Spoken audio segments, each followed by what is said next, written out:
Chapter 1708. Under the light of the fire, the steamer glowed with a colorful light that seemed to be brewing and swirling in it, ready to burst into 1,000 rays of light at any time. The scene of the steamer was transmitted to everyone's eyes through the screen in the fighting pit. The nobles were all sneering. They had seen with their own eyes how Bufong made the bean buns. They reckoned that the chef had given up on himself. He made the bun into the shape of a rabbit, and a little who. Why don't you make it into the shape of a pile of sh*t? You're just messing around anyway. They had been slapped in the face by Bufong time and time again, but they were very persistent about this last time because they felt that Bufong had no chance of winning. They were the nobles of District C. In fact, among the 4 districts A, B, C, and D, only District D was an exception. District D was a lower-class district, and the people there were all lowly exiles. Those people were corroded and tortured by the curse, and they needed that kind of food to suppress the pain brought by the curse. No matter how disgusting that kind of food was, it could not hide the fact that it was the food of their dreams. Moreover, to the exiles, the food wasn't that bad. So, what did Bufong rely on to win? Bufong was not on the same level as the chefs of Void City. The outcome of the battle became simple and clear. The people of District D would never look at Bufong's food. That's right, they would not even look at it. In the eyes of those lowly people, only the food made of the insects in the river of curses could arouse their appetite. Bufong did it very casually, and he did it happily. The light of the fire made his face dance with colors. Cooking is a happy thing, and tasting food is also a happy thing. Why do I have to put so many restrictions on myself? Bufong thought to himself. At the thought of this, his thoughts became clearer. Gurgle, steam rose up into the air. The life force in the spring of life dissipated into the air as if it was purifying everything. The fire gradually dimmed. In the end, only a flame that looked like a fire lotus was left burning. After burning for a while, the flames completely dissipated. It turned into a fire thread and wrapped around Bufong's fingertip. Rainbow fantasy bean paste buns done. The corner of Bufong's mouth twitched. He seemed to be quite satisfied with his cooking this time. An uproar broke out. Bufong had finished cooking, which meant that the next step was a real competition. Could he win? That would definitely be a definite loss. The nobles sneered. They had no hope for Bufong at all. Of course, they also bet on Bufong to lose. Moreover, some of the nobles had even bet all of their wealth on the bet. After all, it was very exciting to have such a bet in the past 10,000 years. The man looked at Bufong with a meaningful look in his eyes. The next moment, the man jumped onto the wooden cart. At that moment, Bufong was a little dazed. Bufong was stunned. He felt that this man was a little familiar, somewhat similar to the hunchbacked old man. Could it be that there was a connection between the two? Or could it be that this man was the young elder? But why were the young old man and the hunchbacked old man separated? Bufong suddenly understood. This should be the curse that the Queen of Curses mentioned, and the seal that would last forever. The hunchbacked old man was also a man with a story. No wonder the latter always told Bufong not to choose cooking. It turned out that this was the reason. The old man was a man who had been injured. Rumble. As Bufong finished cooking, there seemed to be a strange will in the void guiding Bufong. Bufong opened the steamer and took out a round blue and white porcelain plate. As soon as the steamer was opened, waves of hot air surged into the sky. Bufong grabbed a pair of chopsticks and carefully picked out the bean buns. Each of them was so lifelike as if they had come to life. It seemed that as long as Bufong touched his eyes on the buns, he could give them life. It was a mysterious feeling, as if he was the creator. Of course, Bufong would not be infatuated with this feeling. A little sauce was dripped onto the red bean buns. With a rumble, the buns were filled with all kinds of power of law, as if they had all kinds of forms. Some of them had a peaceful aura. Some of them had a murderous aura. Some of them even had a curse spreading. All in all, this was a unique steamer of bean buns. The white and tender surface of the red bean paste bun made Bufong feel a little hungry as he looked at it. The smell of bean paste filled the air, making Bufong want to close his eyes and feel the sweet taste. Bufong licked his lips, a little excited and a little enjoying, No matter what, the food he cooked was good. Boom! The door of the kitchen was thrown open. One by one, the exiles rushed into the kitchen like madmen. However, they were struck by a mysterious force and were all sent flying. Even though there were saints of the great path among them, they suffered the same fate. One by one, they flew backward and fell to the ground, but when they got up, they rushed over greedily again. I want to eat. I want to eat. Give it to me now. I can't stand it anymore. I want food. The scene of the exiles going crazy was quite shocking. At least for the nobles, it was a rare sight to see, and it impacted their hearts. Countess Yachio was fine. She occasionally passed by District D, and she could see this scene. As for the other nobles, they had never experienced this before. They simply could not understand this kind of madness. These filthy fellows, despicable, crazy. Their edges and corners have been ground away, and they have lost their basic rights as human beings. These reptiles deserve to be exiled. The nobles clamored wildly, scolding and cursing. They were infatuated with the feeling of being superior. Void City was such a realistic place. For some people, it was heaven, but for the exiles, it was hell. Some exiles had once chosen to revolt, but the Queen of Curses was suppressing them. The so-called revolt was a joke, and it was wiped out with a flip of her hand. Rumble, the Queen of Curses figure reappeared. It was a noble woman sitting on a throne. She crossed her long, slender legs, which exuded a noble aura. Although it was made up of light spots, it gave people the feeling that it was real and close at hand. Stand down, all of you. The Queen's cold voice rang out. The next moment, the exiles froze. They who had gone crazy knelt on the ground, not daring to move. The Queen's aura made these exiles feel incomparably terrified. Even if you're the lowliest exiles, you belong to Void City. Maintain order, and don't bring shame to my city. Those who disobey will be obliterated. The Queen of Curses said coldly. As soon as her voice rang out, an exiled man, who was waiting for an opportunity to pounce on the wooden cart and the dark cuisine, had his head burst and was completely corroded by the curse. After one person died, the Queen teleported another person from District D to this place. With this, no one dared to act presumptuously. The two of you will promote your dishes. There are 1,000 people here, and they will evaluate your dishes. For every exiled you capture, the curse power on your wooden cart will increase a little. In the end, the one with the highest curse power will win, the Queen of Curses said faintly. The rules were announced. The man smiled faintly. He did not take it seriously. Promote? His dishes did not need to be promoted. Bufong narrowed his eyes, clasped his hands behind his back, and stood as still as a mountain. What was promotion? He did not have this concept. He was confident in his dishes. As soon as the rules were announced, the nobles were eager to make a move. They all cried out excitedly. Yu's face was indifferent, and the look in her eyes did not even flicker.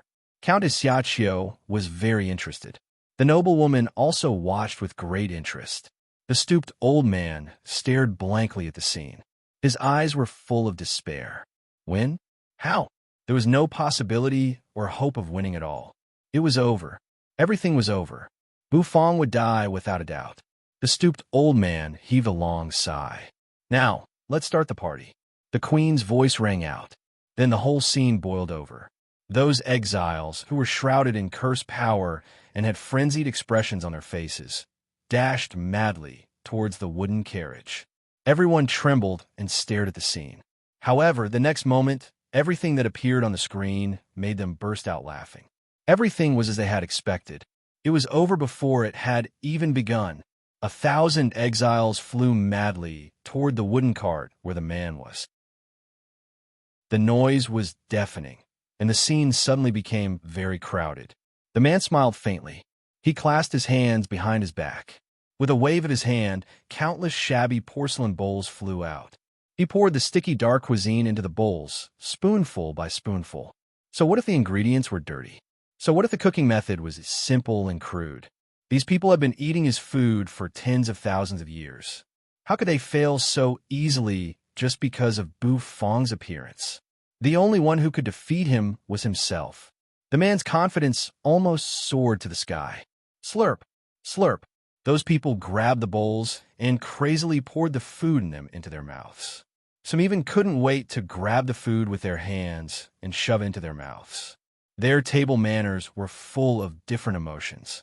1 portion, 2 portions, 3 portions. A terrible bestial roar seemed to ring out from the man's wooden cart. Then, the cursed power in the form of a black dragon kept rising, bursting out with a boundless aura behind the man. 10 feet, 20 feet, 30 feet, the power of the curse soared into the sky, rising continuously. The man stood confidently under the pillar of curse, as if he was looking down at the world. The stooped old man looked at his former self with a bitter look on his face. Perhaps his past self didn't even know that he had been sealed in this death pass for all eternity.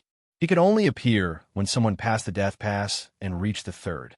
Otherwise, he could only wander in the endless darkness. So, why are you showing off?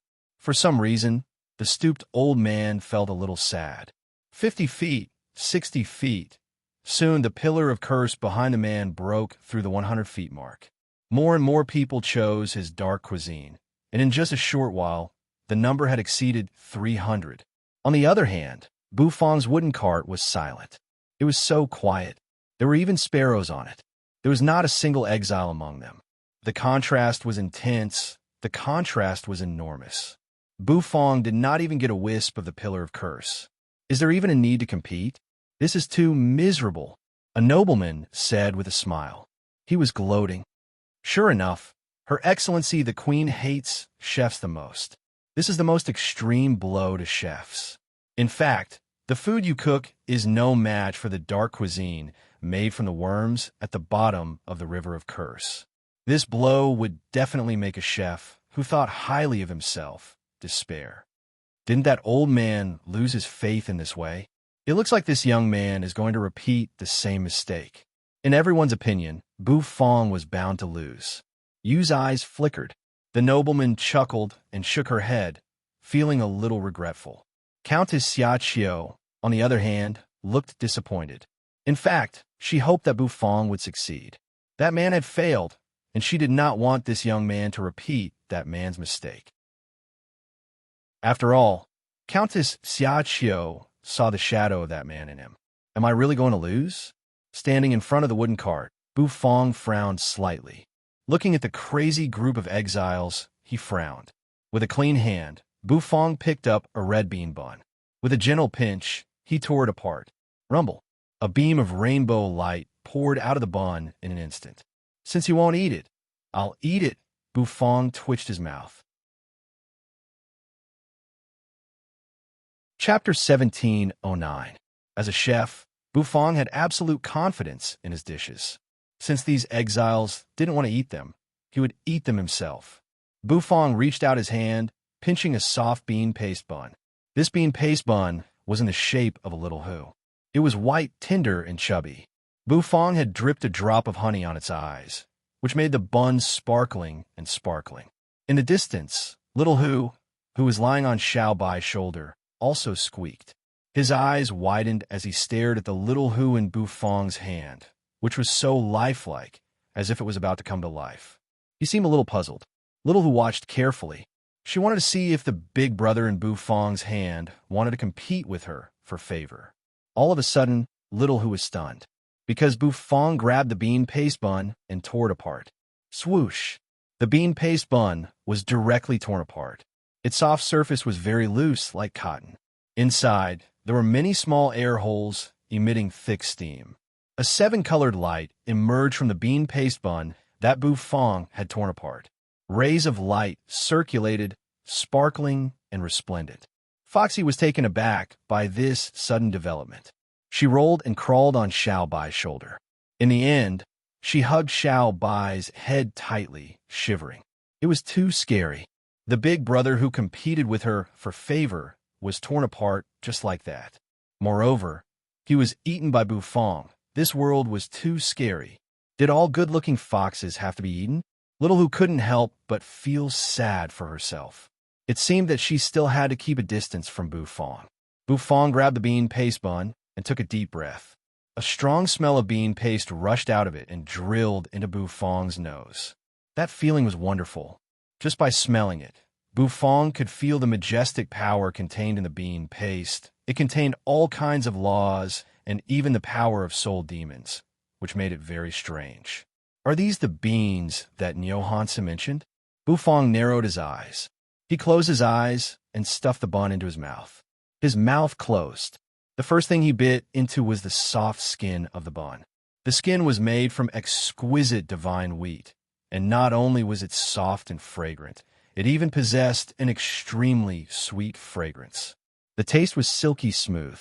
Below there was the bean paste. The colorful bean paste was sticky, but it did not stick to the teeth. When he bit down, there was a kind of rustling sensation. The sweetness instantly exploded. This sweetness was just right. It was like flowing water, slowly flowing and seeping into his heart. Bufong enjoyed the taste very much. He took a bite of the red bean bun. His entire person seemed to have been sublimated. An invisible energy flowed rapidly, drilling into Bufong's body. Suddenly, Bufong opened his eyes, raised his hand, and glanced at his arm. The cursed power that was drilling in his arm began to be slowly suppressed. The various energies contained in the bean paste were a great torment to the power of the curse. The power of the curse was compressed to the point that it was like a turtle hiding in a corner, motionless. This was something that Bufong did not expect. The bean paste bun actually had a suppressive effect on the curse power. This was a pleasant surprise. It made Bufong feel more confident. Perhaps this bean paste bun could really find a way to break through the desperate situation and tear a huge hole in it. After stuffing the whole bun into his mouth, the corner of Bufong's mouth twitched slightly. In the distance, the man clasped his hands behind his back as if he was looking down at the world. He had everything under his control, and he was determined to win. The chef who fought him would surely lose. How could the latter win? Relying on that strange steam bun? Hee. The man sneered. Those exiles crazily chased after his food, and they were even willing to die for it. What reason did they have to go after that bun? Why did that bun have to attract these exiles? No one was optimistic about Bufong's chances because this was not a fair duel. The queen's goal was to completely destroy this chef. The cursed dragon on the man's wooden cart kept rising, and it had broken through 30 feet. If it continued, Bufong basically had no chance of winning.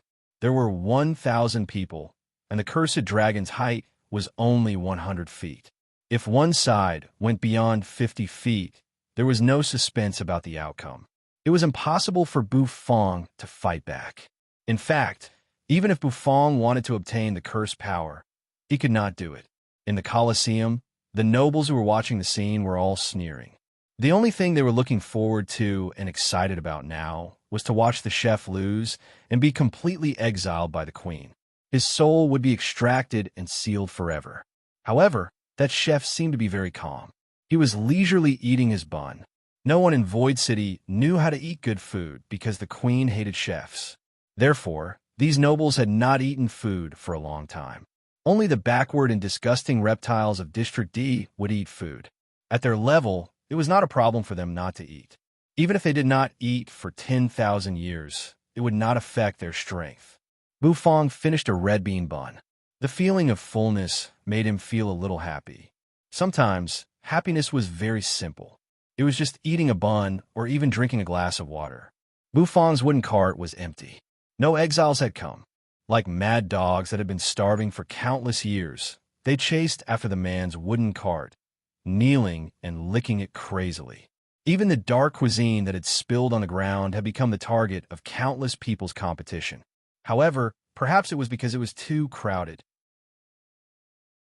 Some people did not get the dark cuisine, and their eyes turned red as they crazily piled up onto the cart. There were even scuffles and fights. Terrible energy filled the air. Some of the weaker ones were knocked flying away and fell into the distance, while some looked even more ferocious. The man watched the scene coldly. The nobles, on the other hand, laughed wildly. To them, it was like a farce. Bufong frowned as he looked at these people. Suddenly, Bufong grabbed a red bean bun and took a step forward. Then, he jumped off the wooden cart. His confident appearance caused quite a few people to be stunned. What is this guy going to do? Is he crazy? Bufong landed, stepped on the cold ground, and walked step by step toward the distance. Soon, he came to the front of the crowd. On the wooden cart, the man looked coldly at Bufong, his eyes full of disdain and arrogance. Bufong nodded at the man, his face expressionless. He grabbed a red bean bun and walked to one of the exiles who had been sent flying. He gently patted the man's shoulder. The man jerked his head up, staring at Bufong with bloodshot eyes. "I want to eat. I want to eat." The exile man grabbed Bufong's hand, shouting crazily. "Good. Eat." Bufong nodded. He flicked his finger. Immediately, the red bean bun was shoved into the man's mouth. Huh? The man's face changed dramatically. Instinctively, he thought that he had eaten the dark cuisine, and his face became wild with joy. Munch, munch, bite by bite. He chewed crazily. Soon, the man's chewing became slower and slower. His eyes became listless. Munch, munch. This taste. Why is it so strange? The exile man glanced at Bufong. Bufong patted his shoulder, then raised the corner of his mouth. With his hands clasped behind his back, he walked gracefully toward his wooden cart. The exiled man's chewing speed became faster again. It was delicious. That was for sure.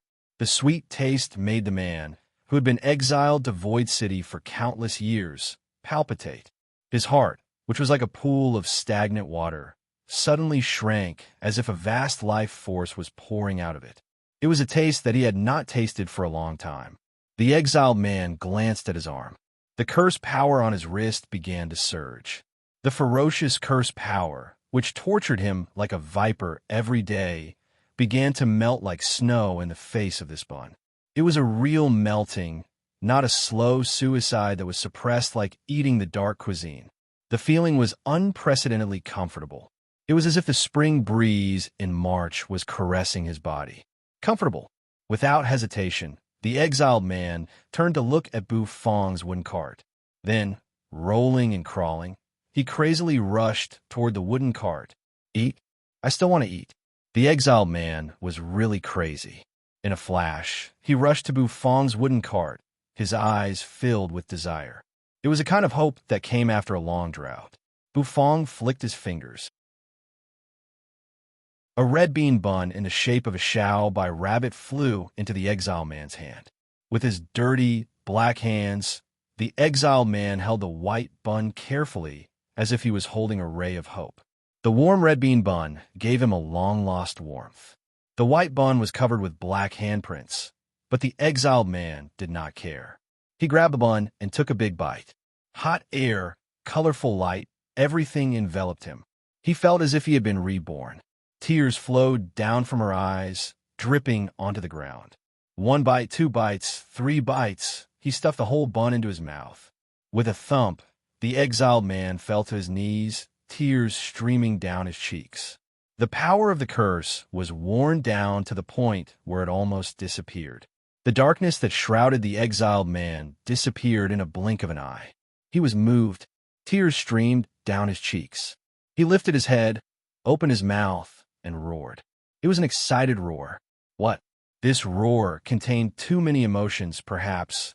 He was an evil man many years ago. Perhaps, millions of years ago, he had done something unforgivable, which made his universe abandon him. However, in that red bean bun, he felt the meaning of his existence. In the distance, the exiles, who were crazily kneeling in front of the man's wooden cart that carried the dark cuisine, were attracted by this roar. Their craziness seemed to diminish a lot. Many people carefully turned their heads, looking at the only exiled man kneeling in front of Bufong's wooden cart. That man had tears streaming down his face, and his body was glowing with sunlight. A wisp of curse power gushed out from Bufong's wooden cart. Bufong looked at the curse power, the corners of his mouth twitching. The miracle starts now, Bufong murmured. The appearance of this wisp of curse power brought with it a wave of madness. The nobles were stunned. So was Countess Xiaqiao. He was very calm, but the noblewoman's pupils constricted. As the Duchess of District A, she might not understand the craziness of these exiles toward the dark cuisine, but she knew that this chef could snatch a wisp of cursed power from the dark cuisine. This chef is something. The man's eyes narrowed. This chef can snatch food from the tiger's mouth from under my dark cuisine? The old man outside was stunned as well. He seemed to be in disbelief. Buzz, the cursed power on the exiled man who knelt in front of Bufong's chariot was gone. The other exiles fixed their eyes on him in an instant. It was as if a wave of energy had rushed through their bodies like a tidal wave. Roar. The next moment, a deafening roar rang out across the Colosseum. The exiles rushed up madly and threw themselves at Bufong's wooden cart. The miracle was about to begin. Chapter 17:10. The miracle had indeed begun. In the fighting pit, the nobles, who had been laughing at them, no longer had smiles on their faces. Instead, they all looked at the scene in amazement. No way, those bugs are rebelling. This is a familiar situation. Is our bet going to King leave us again? A few nobles even grimaced. The familiar feeling that came to their faces almost made them swallow their mouths. Countess Xia Qiu's pupils constricted. Deep in her heart, she hoped that Bufong would not repeat the mistakes of that man. But she really did not expect that Bufong could do this. Could it be that this chef was really going to accomplish a feat that no one had accomplished for countless years? Perhaps there really was hope, but this was something that should have been impossible. The curse of Void City was everywhere. These exiles were stained with the Queen of Curse's curse. Unless they used the dark cuisine, it was impossible for them to suppress the torture and pain brought by the curse. How could these people, who had been tortured by the curse for countless years, give up the treatment for their own desire for good food? Therefore, no chef could win against this dark cuisine. Bam! Bam! Bam! One figure after another slammed into the wooden cart, causing it to creak. A filthy, skinny figure grabbed the exiled man who had eaten Bufong's red bean bun. The cursed power on his arm was so suppressed that it was almost invisible. All of this was real. At this moment, everyone was seething with excitement. It turned out that, apart from the dark cuisine, there really was a delicacy that could stop the curse in their bodies. How could they not go crazy?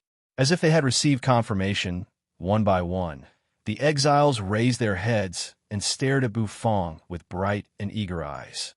Take it slow, one by one, Bufong said.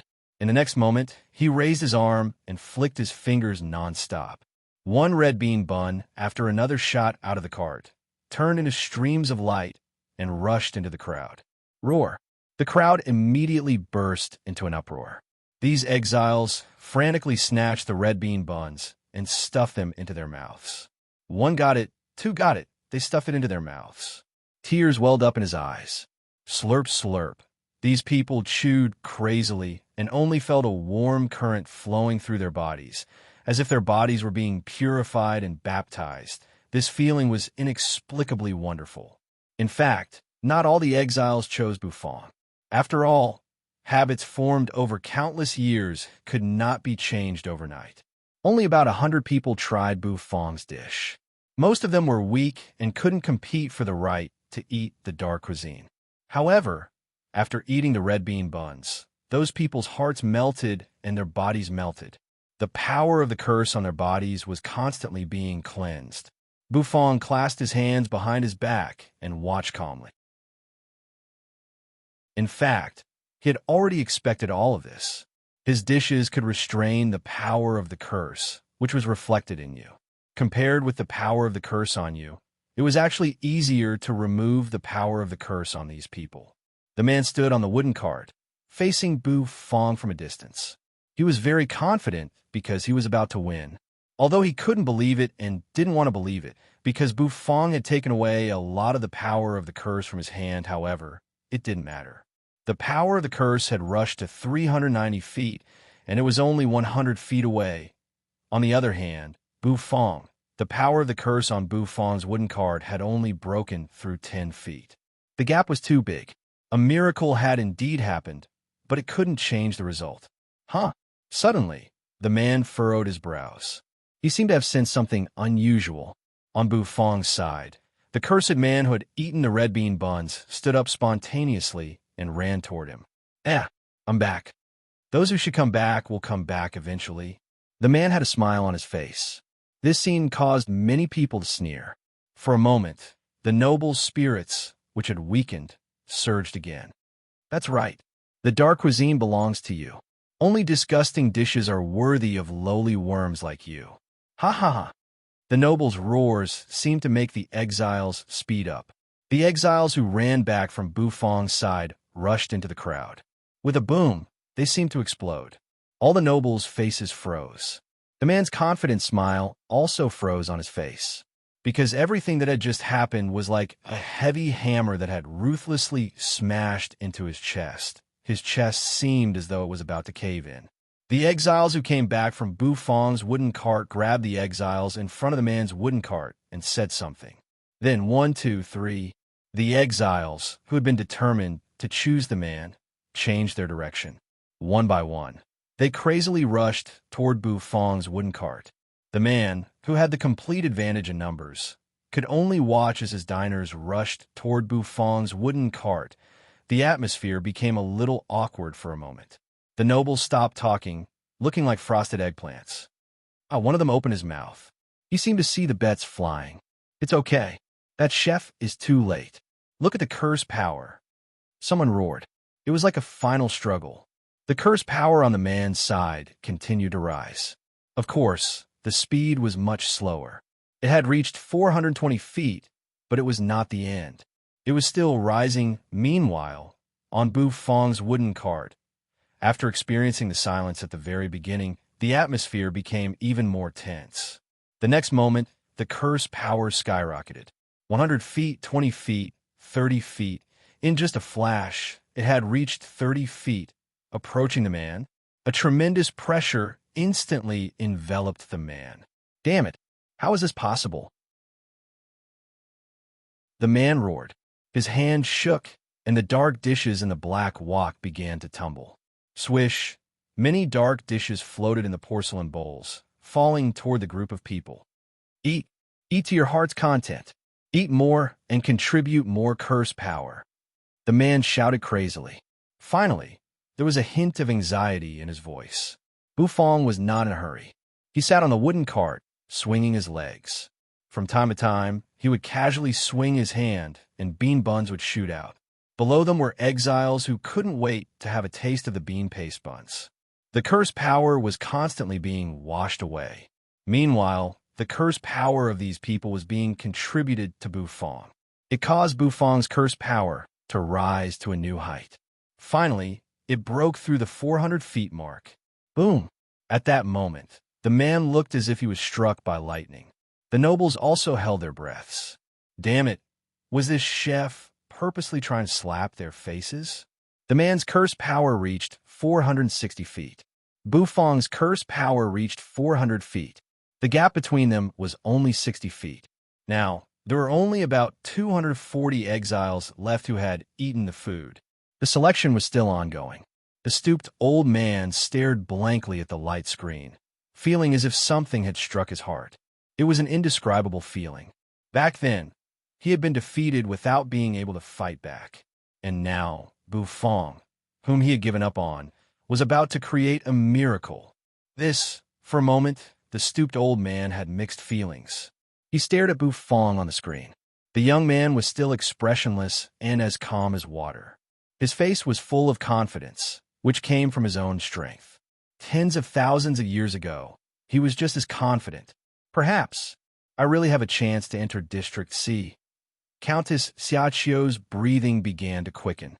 She gripped the railing with all her might, and the railing immediately began to break, with gravel rolling down continuously. Perhaps I can really meet that man this time. For a moment, she was a little timid and nervous. How many years had it been since she felt this way? How could the decisive, chaotic saint, Countess Xiaoqiu, have such a nervous feeling? You looked at her indifferently. Her expression did not change at all. The shock on the noblewoman's face disappeared, replaced by a smile. It was a strange smile. The warm red bean buns were torn open, and the sticky bean paste was stuffed into their mouths. As they chewed, the numb exiles seemed to come to life. It was an indescribable and mysterious feeling. Bufang looked down at the exiles who had eaten the red bean buns and cried tears of joy. An unprecedented sense of satisfaction filled his heart. These people haven't given up on treatment. The corner of Bufang's mouth twitched slightly. From beginning to end, Bufang had been sitting on the wooden cart. He did not turn his head to look at the curse power behind him. He had no idea how strong the curse power was. He didn't need to know either. All he needed was a result. The man's eyes seemed to be sunken, and the pressure made his voice hoarse. The dark cuisine was distributed like crazy, and each serving was filled to the brim. He wanted to keep these diners. Damn it. Since when did I have to use this trick to keep these crawlies? The curse power of the exiles was getting weaker and weaker. The growth of Bufang's curse power was also slowing down. However, the growth of the man's curse power was even slower. For 180 feet, the man looked at the power of the curse and gasped for air. Keep going. Don't stop. The nobles were also shouting. The growth of the curse power would determine their bets. Meanwhile, Bufang was calmly distributing red bean buns. Perhaps this is the highest realm of showing off. Bam! The man roared. He punched the wooden cart. The dark cuisine on the cart splashed. His curse power had stagnated at 490 feet, and it was only 10 feet away from reaching 500 feet. Meanwhile, Bufang's curse power had reached 49. It was also 49 feet. Wooden carts on both sides. Two black, cursed dragons were roaring, as if they were competing with each other for glory. That scene was shocking. Hurry up and eat. Crawlies. Hurry up and eat. Don't you like it? Don't you want to eat it, even if you kneel down and lick it? You can't stop treating it. Hurry up and eat. The man grabbed the dark cuisine and roared. In front of his wooden cart, there were few people. There were only a few figures left. A skinny man was trembling as he grabbed the bowl that the man had given him. The dark cuisine inside was rolling. It seemed to be wriggling. The skinny man glanced at the ferocious and roaring man. Then, he glanced at Bufang, who was distributing the red bean buns with a faint smile on his face. The heart of this skinny man, which had been silent for countless years, suddenly became hot. This man, holding the bowl full of dark cuisine, glanced at the man. He suddenly stood up. His thin body suddenly became as majestic as a towering mountain. The scrawny man grabbed the bowl and slammed it on the ground. His eyes were red. He straightened his neck and let out a roar. It was a roar from the soul. How dare you roar at me? The man clenched his fists. He was mad. The skinny man kicked the bowl on the ground. Then, he raised his head and walked valiantly toward Bufang's wooden cart. Clang! Clang! At this moment, the man only heard a cracking sound. Those people, they were rebelling. The man seemed to have lost all his strength. He staggered backward and fell on the wooden cart. At this moment, he suddenly understood. For a chef, perhaps only, diners were the most important. The skinny man grabbed the red bean buns that Bufang handed to him. He stuffed the food into his mouth ravenously. Boom! A loud and clear dragon roar resounded. The cursed dragon on Bufang's wooden cart instantly broke through 500 feet.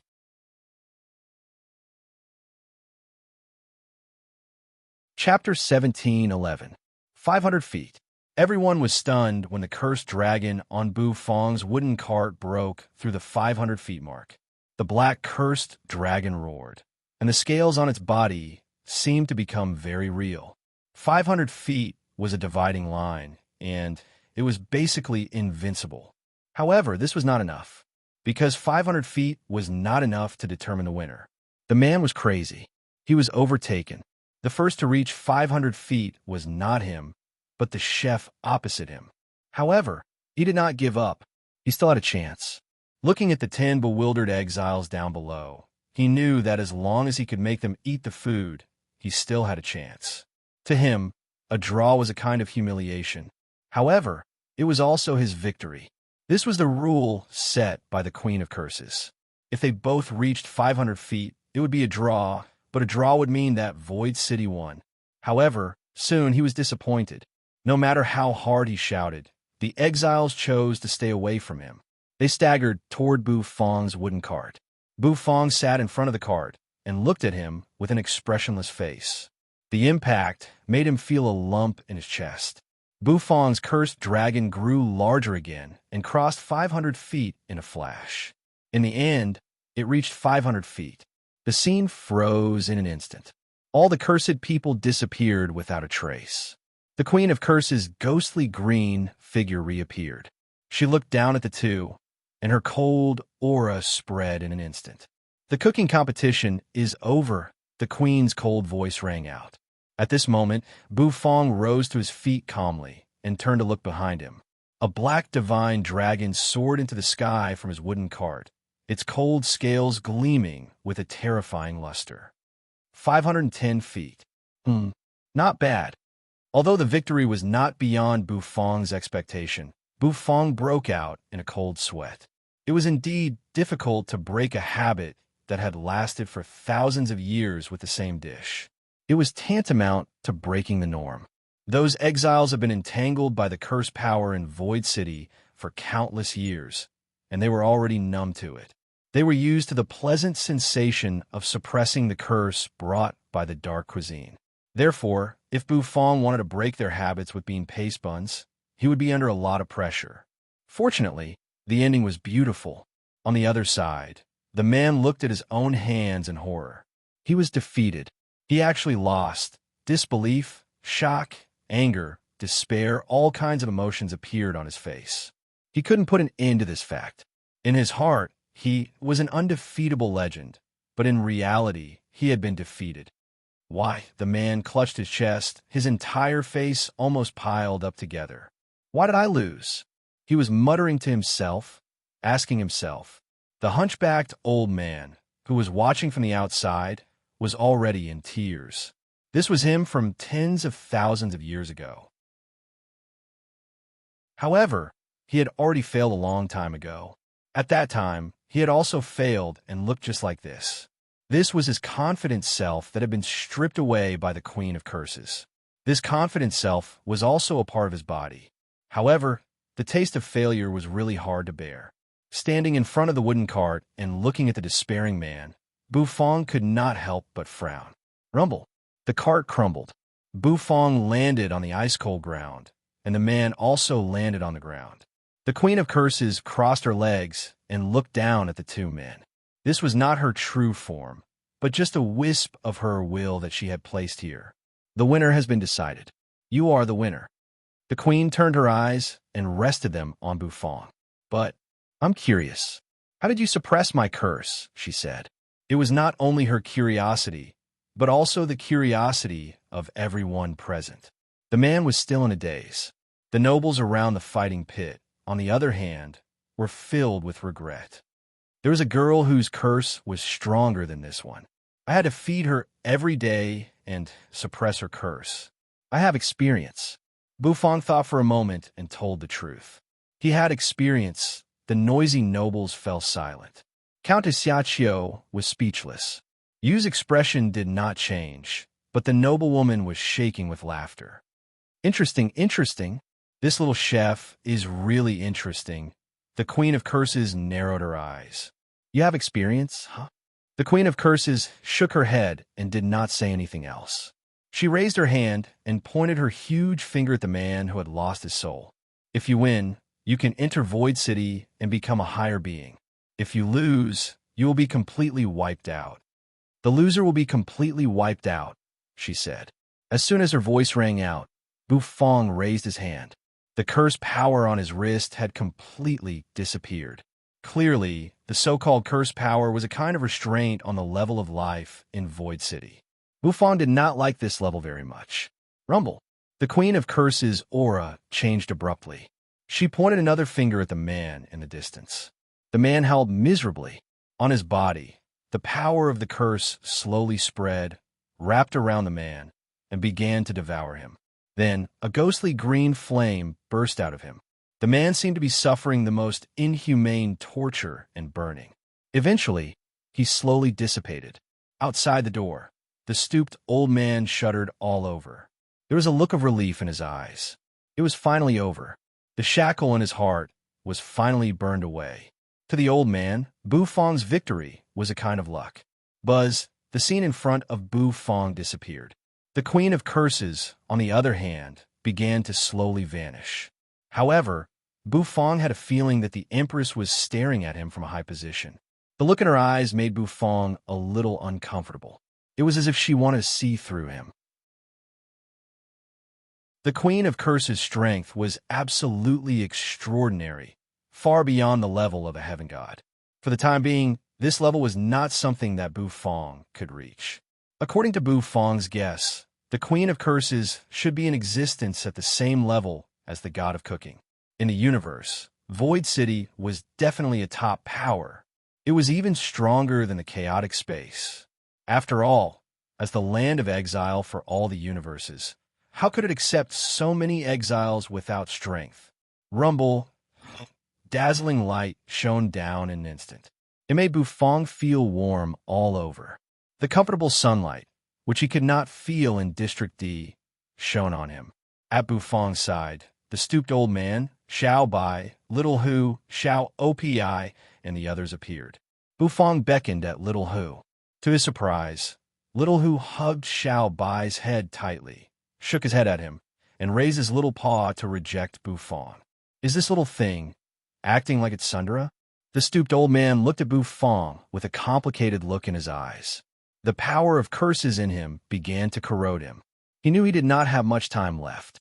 The main reason he could live for so long was because of his past self, who was sealed in the death pass. Now his past self was gone, and the shackles that bound his life were gone. The old man could finally be set free. Buzz, suddenly, the old man raised his old, trembling hand. A golden recipe appeared in his hand.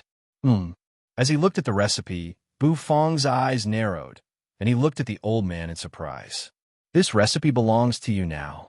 You've made me understand that I'm still not qualified to be a chef. The old man chuckled. The corrosion of the curse power made him feel excruciating pain.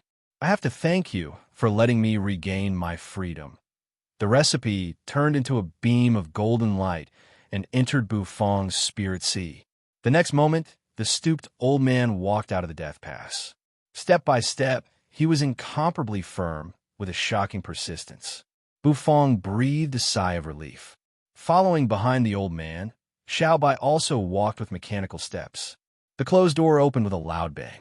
It was the first time in countless years that someone had broken through the death pass. It was something that no one had ever thought of.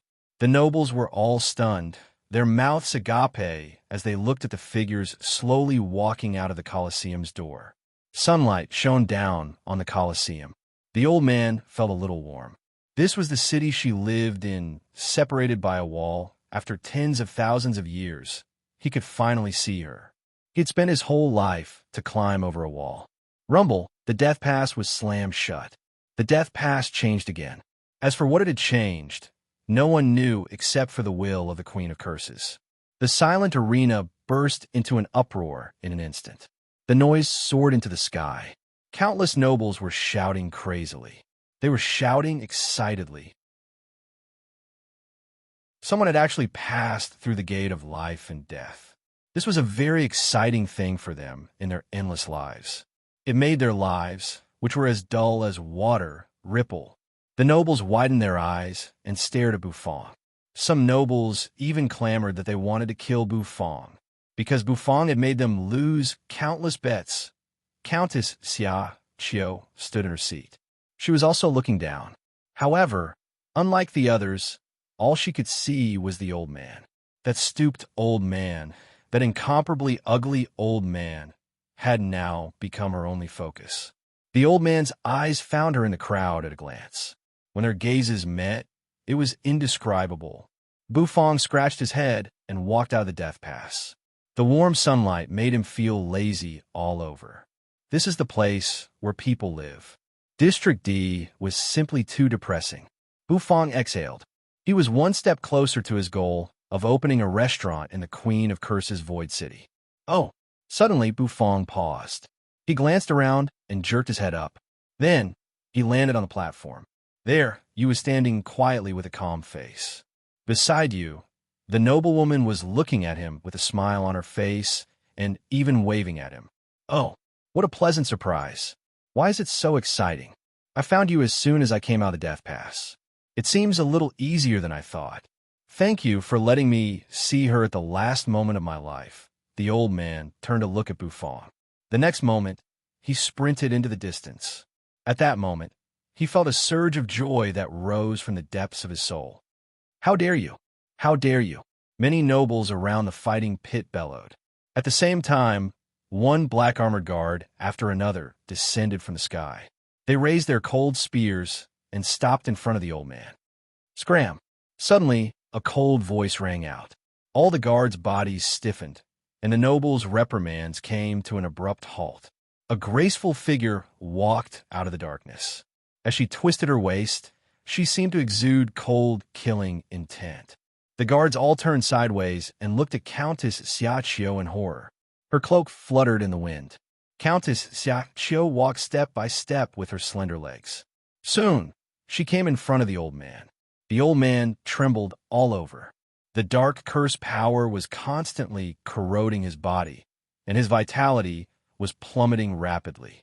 Countess Xiaqiu sighed and supported the old man with her slender, fair hand. Swoosh! The cloak suddenly rolled up and wrapped the old man up. Countess Xiaqiu gave Buffon a deep look. Her sexy and plump red lips parted slightly. Thank you. Her voice faded away. A black dragon let out a deafening roar. The void was torn apart, and the cold black dragon, exuding a terrible aura, darted out. Holding the old man, Countess Xiaqiu landed on the black dragon's back and left. The nobles did not dare to breathe too loudly. The guards also had complicated expressions. As the noblewoman watched Countess Xiaqiu leave, the corner of her mouth lifted slightly. Buffon did not know the old man's name, but that was no longer important. She hoped that he would be happy in his final moments. Buffon looked up, his eyes still falling on you. Tilting his head, Buffon thought for a moment. Imitating the old man's way, he strode toward the distance. Then he fixed his eyes on you. The nobles were speechless. Again, the guard were also stunned. Is there another Countess Xiaqiu? Buffon thought that you might also run down like Countess Xiaqiu. After all, you liked his dishes so much. The noblewoman twitched the corner of her mouth. She looked at Buffon speechlessly. Rumble. The guards raised their cold spears and pointed them at Buffon. Standing on a high platform, Yu's face was cold, and her eyes did not change in the slightest. Let's go, Yu said to the noblewoman.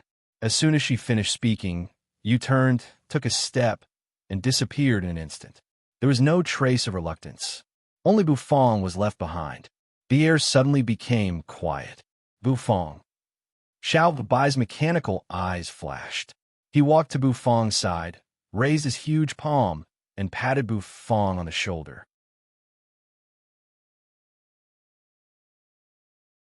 Chapter 17:12. Yu's departure embarrassed Buffon. However, it also made Buffon a little puzzled. Under normal circumstances, you should have chosen him. And just now, the look in Yu's eyes made Buffon feel a little strange. It was as if she had become another person. Could it be that because it had been too long, you were no longer that netherworld woman? There was something strange about this. Of course, it wasn't that awkward. After all, Buffon's face was expressionless, and he didn't look awkward at all. In the Colosseum, the clamor continued. The nobles stared crazily at Buffon and Xiao Bai. This chef, who had created miracles, had given them an incredible feeling. Of course, he had also taken away their countless savings and bets. The lizard of District D has really entered District C. This is something that has never happened before in countless years. Very exciting, very interesting. This person from District D is mine. The nobles kept clamoring. A moment later, under the protection of the guards, the nobles jumped down from the spectator seats of the Colosseum. The cultivation bases of these nobles were not weak. Some of them might not be strong because of their hereditary titles. On the other hand, those who had obtained the title of nobility through solid means had very powerful cultivations. These people gathered around Bufang, as if they were wrapped in a powerful aura. Lizard of District D, you're the first person in history to enter District C from District D. I plan to take you in as a member of my mansion. An arrogant noble stared at Bufang with a fanatical look. District D, which is under my jurisdiction, happens to need someone to distribute the dark cuisine. How about you? Another nobleman clamored. Hey, lizard of District D, come with me obediently. You made me lose half of my fortune. If you don't come with me, I'll kill you. A ferocious-looking noble roared. Bufang was speechless as he looked at the scene in front of him. The nobles were like clowns swaying in front of him. What these people were saying made him feel even more baffled. Shall I take care of them? Bufang clasped his hands behind his back and said calmly, the awkwardness of being ignored by you just now could be vented on these so-called nobles. Xiao Bai's mechanical eyes flickered. Boom! With a clanging sound, the flags behind Xiao Bai soared into the sky. Boom! Xiao Chun smashed into the ground, causing the entire beast arena to tremble. What happened? Many nobles were stunned. This reptile of District D actually planned to attack the nobles of District C? Was he crazy? How could someone from District D, who had just entered District C, dare to compete with the nobles? In Void City, rank was a very important and noble thing. Ordinary people did not dare to disobey the nobles, because the nobles not only had powerful cultivations, but they also controlled the guards. The moment Xiao Bai made his move, the nobles' guards attacked as well. These guards were not weak. Some were as strong as saints of the Great Path, and some were as strong as peak god emperors. At least in the chaotic universe, they were the peak existences. However, in Void City, they could only be guards. Buzz, an invisible wave spread from Xiao Bai's body. It was his domain. As soon as the domain appeared, the guards were slightly taken aback. Bam, bam, bam. The silver spear shot out like a silver dragon, piercing through the air in a flash. It was the guards and the nobles who were sent flying. The moment their clothes were torn apart, it was a beautiful scene. Whitey's mechanical eyes shone brightly. Its incomparably huge strength caused many people to be dumbfounded. One figure after another flew to either side. Little Hu jumped into Bufang's arms and trembled in Bufang's arms, fearing that he would be eaten in the next second. Bufang walked at a steady pace. With Xiao Bai leading the way, he walked step by step. His tattered clothes looked as if it was raining. Bufang walked in the rain. Soon, he walked straight out of the fighting pit. The nobles were stunned. The nobles who did not make a move were even more stunned. The white bodies of the nobles, whose clothes had been torn apart, fell to the ground.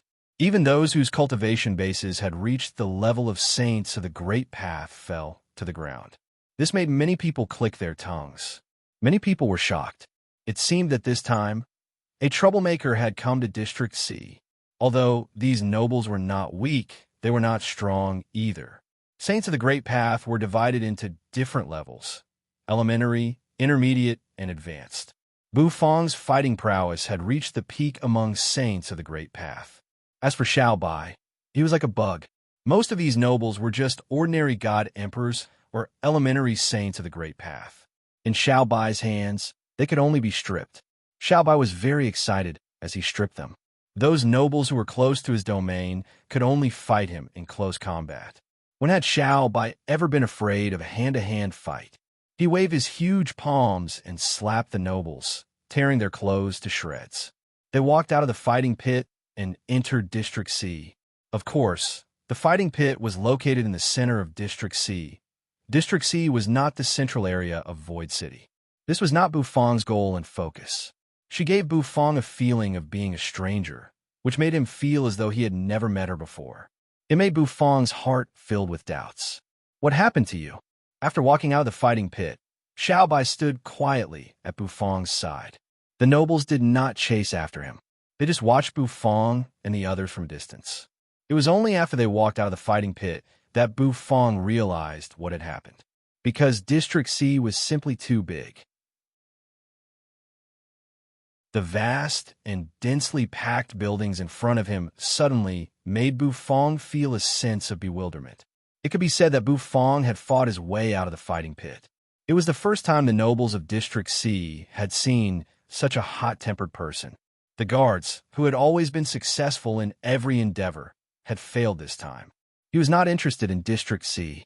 His main purpose in coming to Void City was to find Nethery, and his other purpose was to bring back the god of transmigration's arm, which had fled to this place. That was the most important thing. Bufong pulled over a noble who was watching him in the dark. When the noble was caught by Bufong, he wanted to unleash his cultivation base and escape.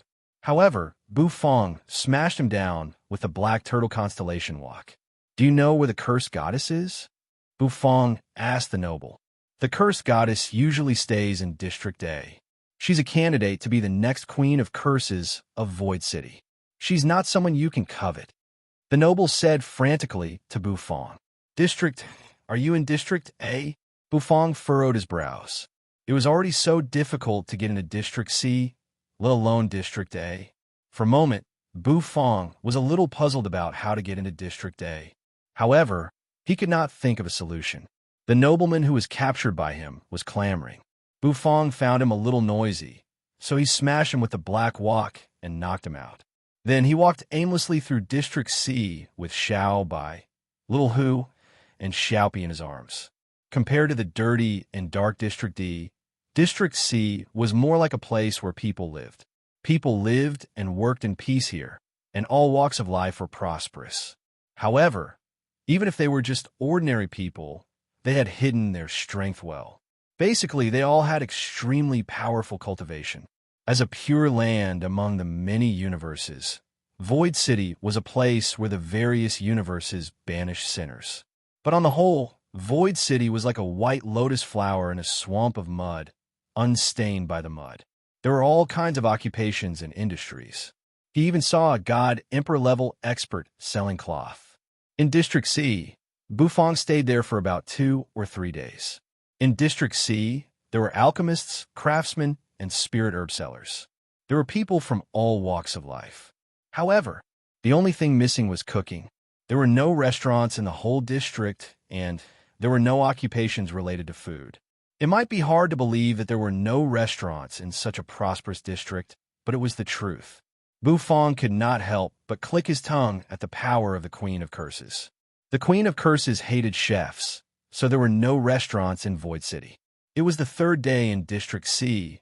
Walking down the street, Bufong suddenly felt a powerful will lock on him. Bufong narrowed his eyes slightly. Then, he sensed a figure appear in a flash. She looked valiant, and her cloak fluttered in the wind. It was Countess Xiaqiu, who had taken the old man away. She had a beautiful face, but there was no joy or sorrow on her face, as if she was numb to everything. You can't go to District A like this. If you want to go to District A, you have to go to District B first. And you can't find the way out by running around like a headless fly. There are no death traps in District C. Countess Xiaqiu looked indifferently at Bufong. At this moment, Bufong was stuffing an oyster pancake into his mouth, while Little Hu was munching on a soul demon meatball in his arms.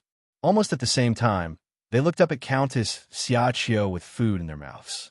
Countess Xiaqiu was the supreme existence in District C. She was the ruler of the district. The aura of a chaotic saint-level existence made even Bufong feel a little afraid. Countess was the highest rank in District C.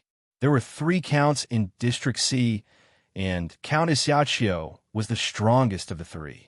Bufong swallowed the oyster pancake without batting an eyelid. He glanced at Countess Xiaqiu. "You should know the way to District B, right?" Bufong asked after thinking for a moment. Countess Xiaqiu neither denied nor admitted it. She still looked deeply at Bufong. "Thank you for letting him enter District C." Countess Xiaqiu suddenly changed the subject. Bufong paused. "He's dead, but when he left, he was very happy, like a child." Countess Xiaqiu's tone was flat, and she seemed to have no emotion. Her words made Bufong fall silent. He thought of the old man, who had spent his whole life climbing over a wall. There was no doubt that the old man was an infatuated man. Unfortunately, he had been tortured by the curse for tens of thousands of years, and now he was finally free. Bufang did not hear any sorrow in Countess Xiaoqiu's tone. Perhaps she had sealed her sadness. At Countess Xiaoqiu's invitation, Bufang and Xiao Bai came to the Countess Xiaoqiu's residence. The magnificent residence was an eye-opener for Bufang. But these were not the focus of Bufang's attention. Countess Xiaoqiu must have something to tell them here. Otherwise, why would she bring Bufang here with such great fanfare? Bufang sat down in a chair. Swish, a servant girl with the cultivation base of a god king, poured them turquoise tea. The tea leaves swirled in the cup, giving off warm steam. This is Void City's soul-cleansing tea. It tastes very good. You could try it, Countess Xiaoqiu said. This is Void City's soul-cleansing tea. As she spoke, she picked up the cup and took a sip. The warm tea seemed to make her face a lot warmer. Bufang took a sip. The tea had a deterrent effect, which made Bufang raise his brows slightly. It seemed to be almost the same as the 9 Revolution Great Path tea in his Heaven and Earth farmland.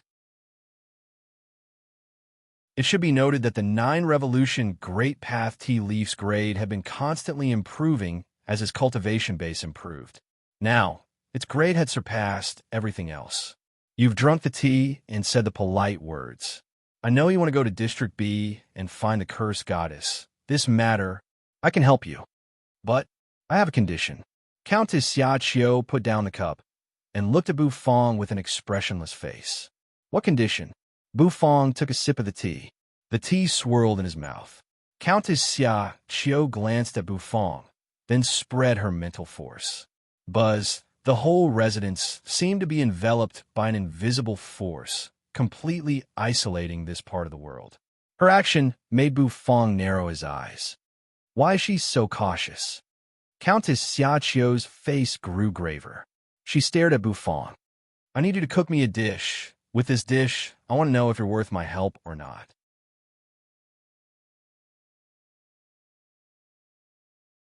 Chapter 17:13. Countess Xiaoqiu's words gave Bufang pause. Cook a dish? It's just a small request. Why does she have to be so mysterious? She even sealed off the surroundings. Could it be that cooking had become such a taboo in Void City? Countess Xiaoqiu seemed to see through Bufang's doubts, and a faint sneer came over her face. In Void City, cooking is a taboo. The Queen of Curse's hatred for chefs is beyond your imagination. Count Xiaoqiu said. Before this, the only people who could cook in Void City were the dead or the cursed, such as you and that old man. Her words were a little serious. Bufang curled up in the chair and found a seat that he thought was comfortable. Then why did you risk the great taboo by asking me to cook a dish? Bufang glanced at Countess Xiaoqiu. His words froze the atmosphere in the room. That gave Bufang pause. Did I kill the conversation again? Since the Countess had nothing to say, he continued to drink his tea. The tea contained an unparalleled energy that seemed to be able to strengthen the fleshly body. At Bufang's level, his fleshly body was almost invincible, but it could still be strengthened. This kind of enhancement was terrifying. At Bufang's level, his physical body was almost invincible, but it could still be enhanced. No wonder the cursed goddess doesn't want to talk to you. Countess Xiaoqiu smiled. Countess Xiaoqiu chuckled. The corner of Bufang's mouth twitched. That hurts my sister. You know all about it? I came to Void City to find a companion. The cursed goddess you mentioned is my companion. In addition, I also found the arm of heaven god Transmigration, who escaped from the chaotic universe, and an unknown figure from the soul demon universe. Bufang said seriously. There's no need to explain. Countess Xiaoqiu shook her head. She did not care about what Bufang said. She had sensed that someone was probing Void City, and she recognized that it was Bufang. But she did not care. Bufang posed no threat to Void City. I want a dish. I want to know, why is he so obsessed with cooking? Countess Xiaoqiu sighed. Bufang nodded. To be honest, cooking is a good thing. The Queen of Curses really can't understand the joy of cooking. Bufang curled his lips and said, "You don't understand. The Queen of Curses is also a pitiful person, so even though she separated me from her, I can't hate her." Countess Yachiyo did not agree with Bufang's words. "All right, there's no need to say too much. Now, you'll have plenty of time to think about what dish to cook. If your dish can't make me feel your sincerity, you can forget about finding a curse goddess for the rest of your life." "Oh, your little companion." Countess Yachiyo did not say anything more to Bufang. It was indeed very boring to chat with a person who could talk to death at any moment. Bufang shrugged. Then, he turned and stood up. "I hope you can keep your promise, don't worry. While you're cooking, I'll seal off the mansion so that the Queen of Curses can't sense it." Countess Yachiyo said seriously. This was a very important question. "You're really domineering. As a subordinate, I can't believe you dare to stir up trouble under the Queen's nose." The corner of Bufang's mouth twitched slightly. Countess Yachiyo just smiled. There were some things that Bufang did not understand. Bufang was seen off. Countess Yachiyo sat in a chair, holding a cup of wine, her eyes wandering. The old man was gone, but she could not feel any sorrow in her heart. She was in great pain, but after countless years of killing, she seemed to have forgotten the feeling of crying. Void City was not a peaceful place. It had been especially chaotic in recent years. The Queen of Curses had begun to search for candidates. One by one, the cursed goddesses who were wandering in various universes were brought back. Under the protection of the dukes, these cursed goddesses began to compete for the position of queen. Undercurrents were surging in Void City today, and it was not as peaceful as it seemed. Bufang walked into the Earl's mansion. District C was indeed completely different from District D. If District D was a stinking sewer, then District C was a magnificent commercial district. The layout of the mansion was not in the style of a garden, but the luxurious, exquisite, and even futuristic architecture gave Bufang a unique feeling. Void City was a fusion of living beings from various universes. It was, in fact, a place of great complexity. Therefore, the collision of all kinds of ideas would produce many different things. There was a description of this in Heaven God Space's ancient book. Heaven God Space was very amazed by the architectural style of Void City. Bufang put his hands behind his back, while Xiaobai followed quietly behind Bufang. Little Hu and Xiaopi landed on Xiaobai's back. Xiaopi lay on Xiaobai's round head, blowing bubbles. Little Hu, on the other hand, hid his fox head in Xiaobai's arms. Although Xiaobai's body was made of cold metal, it was not cold. Instead, it was as warm as a human body. Little Hu enjoyed the warmth very much. Bufang was thinking about what dish to cook. Bufang had made some analysis about Countess Xiachiyo. He did not know which generation of host Countess Xiachiyo and the old man were.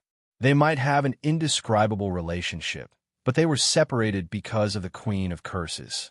Countess Xiachiyo had once stood on the opposite side of the old man. However, it took the old man countless years to finally meet her again.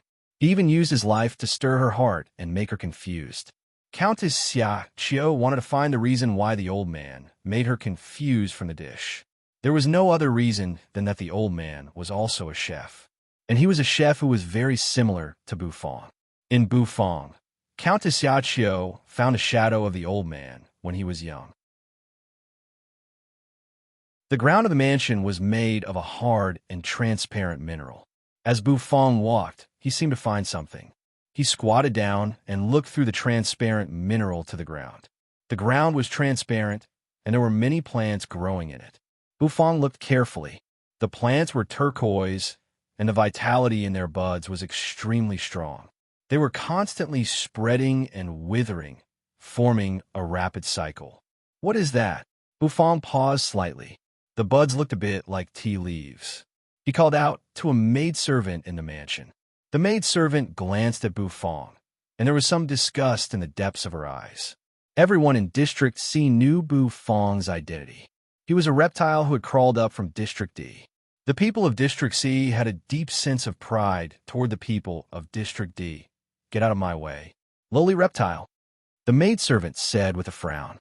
She was a peak god emperor maidservant. Although her strength was not as strong as Bufong, she was proud of her status. Bufong glanced speechlessly at the maidservant, who had a sense of superiority. "What's down there?" Bufong asked, glancing at the maidservant. The maidservant gave Bufong a sideways glance and sneered. "Why should I tell you? And what right do you have to know?" With that, the maidservant turned and was about to leave. "And let me warn you, the things in the mansion are not for a lowly person like you to touch. If you break them, your lowly life will never be able to pay for it." With that, the maidservant turned and was about to leave. With his hands clasped behind his back, Bufong looked at the arrogant maidservant, and the corner of his mouth twitched slightly. Rumble, suddenly, the maidservant froze. That was because she discovered that her front was blocked by a huge metal lump puppet. "What are you doing? Get out of my way, you lowly thing." The maidservant screamed, raised her hand, and slapped at Xiao Bai. Although she was a maidservant, she was born in District C, and her status was much higher than that reptile in District D. Xiao Bai's mechanical eyes flickered. He raised his mechanical head and glanced at Bufong. It seemed to be asking. Bufong sighed. With his hands clasped behind his back, he raised his head and looked up at the starry sky. "Xiao Bai, alas, I'll strip you, as long as you're happy." Xiao Bai's mechanical eyes burst into a dazzling light in an instant. His huge hand, which was as big as a cattail leaf fan, fell toward the maidservant. "Troublemaker, you will be stripped as an example to others." The maidservant screamed. Terrible energy swirled around her. It was the cultivation energy of Void City, and it could be considered the power of a curse. It collided with Xiao Bai's palm. Xiao Bai's expression did not change. He even wanted to laugh. Whitey placed its palm on the maidservant's body, and a majestic tearing sensation came from the maidservant's clothes. The maidservant was so frightened that she cried out, "That's the tea garden. It's the Count's tea garden. The tea garden with the soul cleansing tea tree." The maidservant shivered. Xiao Bai's palm stopped. He lightly flicked the maid's body, causing her to stumble back a few steps. "The tea garden." Bufong nodded. His eyes lit up as if he had thought of something. The maidservant gave Bufong a resentful look. "You lowly reptile." She crawled to her feet, her heart filled with resentful thoughts. "How dare this reptile from District D treat me like this?" Suddenly, her resentful look had not faded away. She felt her body soar into the sky. Xiao Bai's fan-like palm had already lifted her up. Swoosh! The maidservant flew through the air in a graceful arc and landed in the distance. Bufong did not ask Xiao Bai to kill her. After all, this was Countess Xia Qiu's territory, and it did not seem appropriate to kill her. Meanwhile, Bufong had already thought of the dish he was going to cook next. "Xiao Bai, let's go to the tea garden and have a look," Bufong shouted. Xiao Bai picked up Little Hu again and followed behind Bufong. The law of space spread. With Xiao Bai in his arms, Bufong sank into the ground. As soon as he entered, he was attracted by the beautiful tea tree. It was a beautiful tea tree, its entire body exuding a dark green brilliance. A vast life force surged out of it, making it look like a dazzling star. Is this the soul-cleansing tea tree? What a strong life force. There is no doubt that this soul-cleansing tea tree came from another universe and was transplanted to Void City. The leaves of the tea tree seemed to be alive. They swayed slightly, opening and closing as if they were illusory. The tea tree was as tall as a star. A single tea tree propped up the entire tea garden. Bufong stood under the tea tree and looked up. His eyes flashed. Of the entire tree, only the bud on that branch could be used as tea leaves. Just as Bufong was observing the tea tree, a voice suddenly rang out. The whole underground space seemed to be rustling. Bufong paused. Then, he suddenly discovered that the entire space was covered by the dense branches of the tea tree. A terrible roar rang out. On the thick trunk of the tea tree, a hideous and blurry human face appeared. As the face roared, countless branches lashed at Bufong and wrapped around Bufong's body. A corrosive force burst out of the tea tree, trying to melt and corrode Bufong. Bufong's heart trembled at this moment. This is actually a chaotic saint-level tea tree. Rumble, the whole mansion seemed to shake at this moment. Countess Yachio, who was reminiscing, paused. The next moment, she disappeared from where she was. Your Excellency, those despicable reptiles from District D. They broke into your tea garden. The maid who had been stripped by Xiao Bai ran over with a venomous face and said to Countess Xiachio, "What's your name?" Countess Xiachio asked, glancing at the maid. The maid paused. "I'm Dehua." The maid bowed quickly. She had a bad feeling. "From today on, you can leave the mansion. Those people are my distinguished guests." "How dare a maid like you say that?" Countess Xiachio's voice was cold. Without giving the maid any chance, she disappeared from where she was. The maid was dumbfounded. Perhaps she didn't even know why she was driven out of the mansion by the countess. Countess Xiachio's figure flickered. She appeared in the tea garden. At this moment, the whole tea garden was covered with countless branches, and the tea tree seemed to be boiling. In the void of space, two gigantic tea tree branches circled around a sphere. "Am I too late?" Countess Xiachio sighed. The soul-cleansing tea tree was a chaotic saint-level tea tree with a violent character. She didn't expect that Bufong and the others would suddenly come to the tea garden. It seemed that Bufong was bound to die after being wrapped by the tea tree. Countess Xiachio had no choice but to leave. Even she would have a headache if she was bound by the tea tree. Bufong was only a saint of the Great Path, so he was bound to die after being wrapped by the tea tree. Roar! The face on the trunk of the tea tree roared at Countess Xiachio. Countess Xiachio's face turned cold. Suddenly, she paused.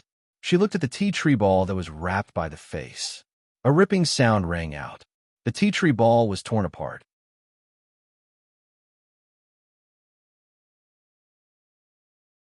Chapter 17:14. Oh! The sphere formed by the tea tree's branches was torn apart. Almost at the same time, arms stretched out of the two tea tree spheres. One was a fair-skinned human arm, and the other was a metallic arm. The scarlet divine flame swirled, and the tea tree's branches and leaves immediately retreated. Bufong's figure slowly emerged from the tea tree. Xiao Bai, on the other hand, had a much simpler way. He simply tore the tea tree apart and jumped out of it. "You actually managed to break free?" Countess Xiachio was a little stunned. She gave Bufong and Xiao Bai a puzzled look. Bufong's cultivation base was only at the level of a saint of the Great Path. How could he have broken free from the binding of a chaotic saint-level tea tree? This soul-cleansing tree was not simple. It was a supreme expert of a universe dominated by plant life forms. She, on the other hand, had dug it out alive, transplanted it under her house, and turned it into a tea garden. It was mainly because of the energy contained in the tea tree that she inexplicably liked. Was tea a delicacy? The Queen of Curses could not say for sure, but she was happy that the Queen did not give her any trouble. Bufong gave Countess Xiachio an indifferent look and twitched the corner of his mouth. "I've thought of the dish I'm going to cook," Bufong said slowly, standing on the tea leaf and looking at Countess Xiachio. "Oh!" Countess Xiachio gave Bufong a surprised look. How did this boy think of it so quickly? Was he just trying to brush her off? If he was, she wouldn't have told him the way to enter District B and District A. Otherwise, she wouldn't have easily told him the way to enter District A. Not only would she not tell Bufong, but she would also kill Bufong. She was not an easygoing person to begin with. In Void City, she was called the Demon Countess. In other universes, she was called the She-Fiend. Therefore, she was not an easy person to get along with. "Then I'll look forward to your dish. As for this soul-cleansing tree, if you need it, I'll give it to you," Countess Xiachio said. Bufong nodded in satisfaction. He liked this kind of person who could give up anything for the sake of eating. How could the soul-cleansing tea tree compare to delicacies? Countess Xiachio left.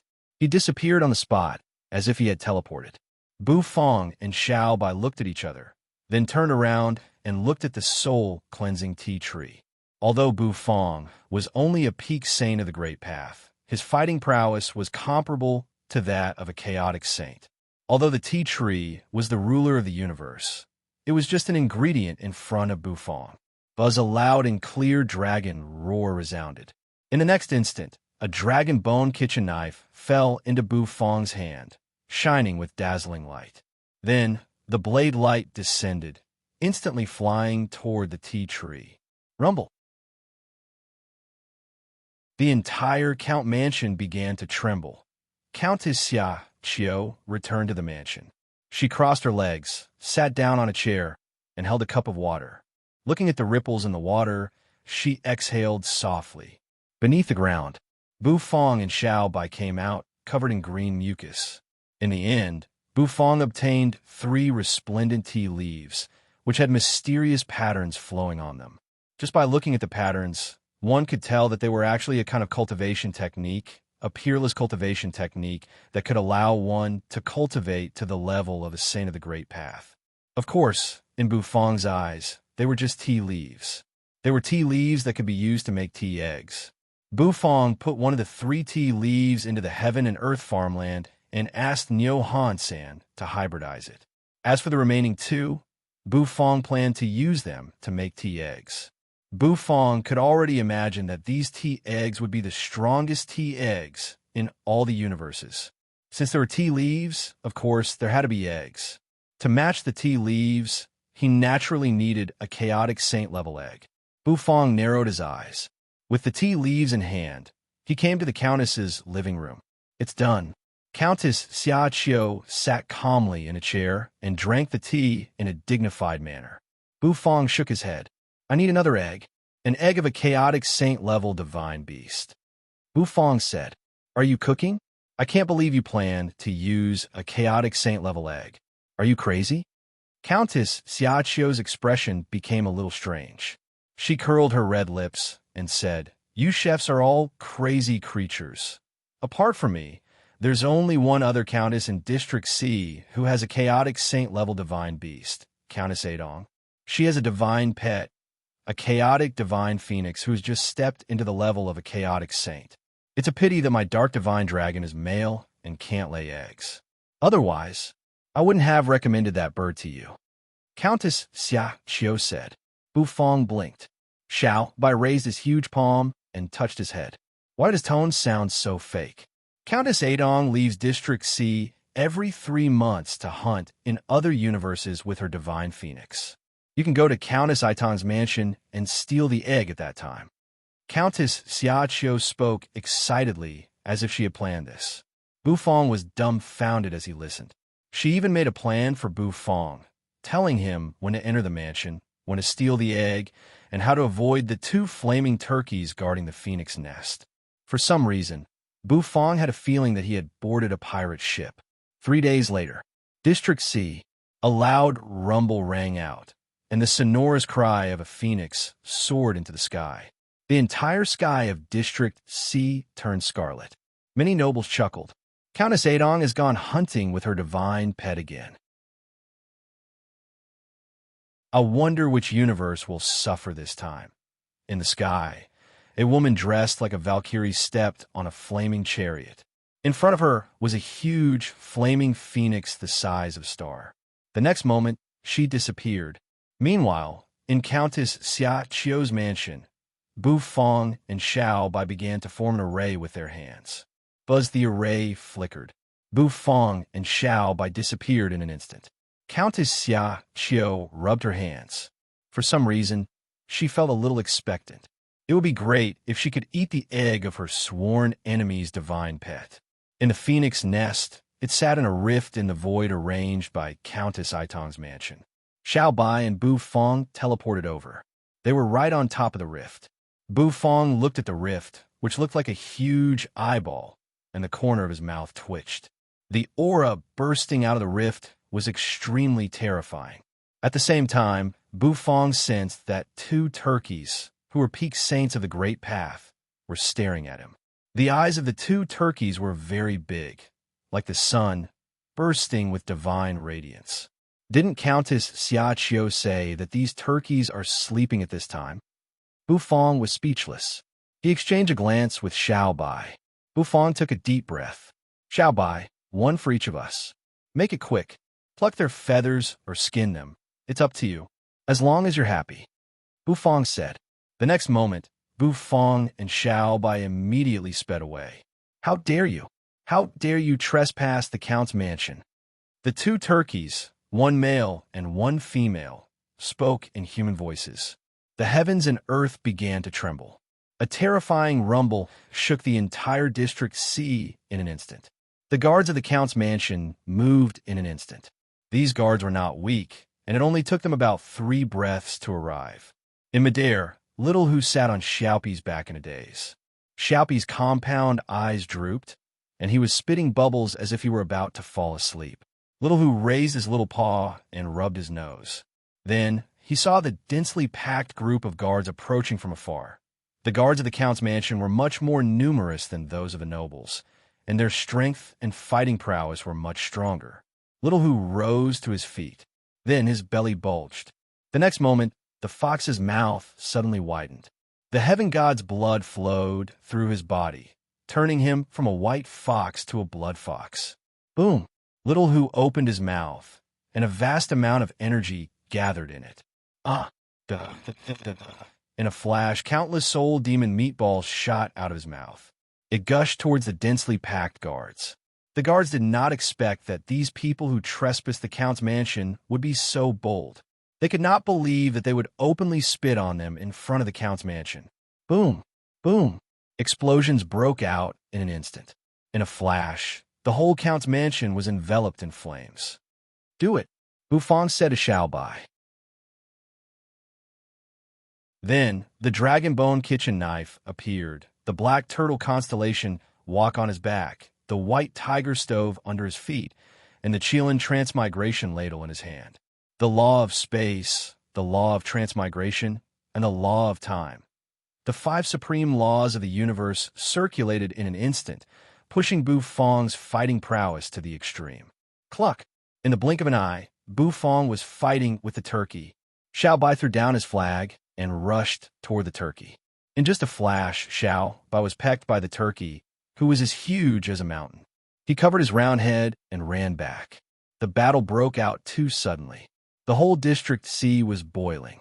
Boom! The black turtle constellation walk spun as Bufang carried it. Yin and yang energy circulated, and his strength reached the peak. He swung the wok and smashed it on the turkey's head. With a loud bang, the fire boss was hit so hard that he felt dizzy and fell to the ground. Bufang's eyes focused. The law of time circulated, turned into chains, and fell down, tightly binding the turkey. Bufang glanced at Xiaobai, who was being chased by the turkey. Without hesitation, his mind flickered, and he turned into a beam of light, rushing into the fissure. Inside the fissure was the phoenix nest. Bufang sped through the phoenix nest. Soon, he saw many divine phoenix eggs in the center of the nest. Seeing so many divine phoenix eggs, Bufang was a little dumbfounded. He didn't expect to get such a pleasant surprise from taking out a divine phoenix egg. However, although there were many divine phoenix eggs, not many could survive. Divine phoenixes were rare to begin with. Most of the phoenix eggs in this phoenix nest were dead eggs. Bufang didn't choose the kind that could survive. With the vermilion bird around, Bufang chose a dead egg. Although it was a dead egg, it could not hatch into a phoenix. Because of the vermilion bird, Bufang could make a precise judgment. That was why he chose this egg. However, the essence energy of this egg was so majestic, as though it wanted to break through the eggshell and cover the sky. Holding this phoenix egg, Bufang didn't linger. He turned and dashed out of the phoenix nest. Boom! The moment Bufang dashed out of the void fissure, the turkey, who was bound by the law of time's chains, struggled crazily. Xiaobai, retreat! Bufang shouted at Xiaobai. Rumble! The sky changed dramatically. A dreadful rumble resounded.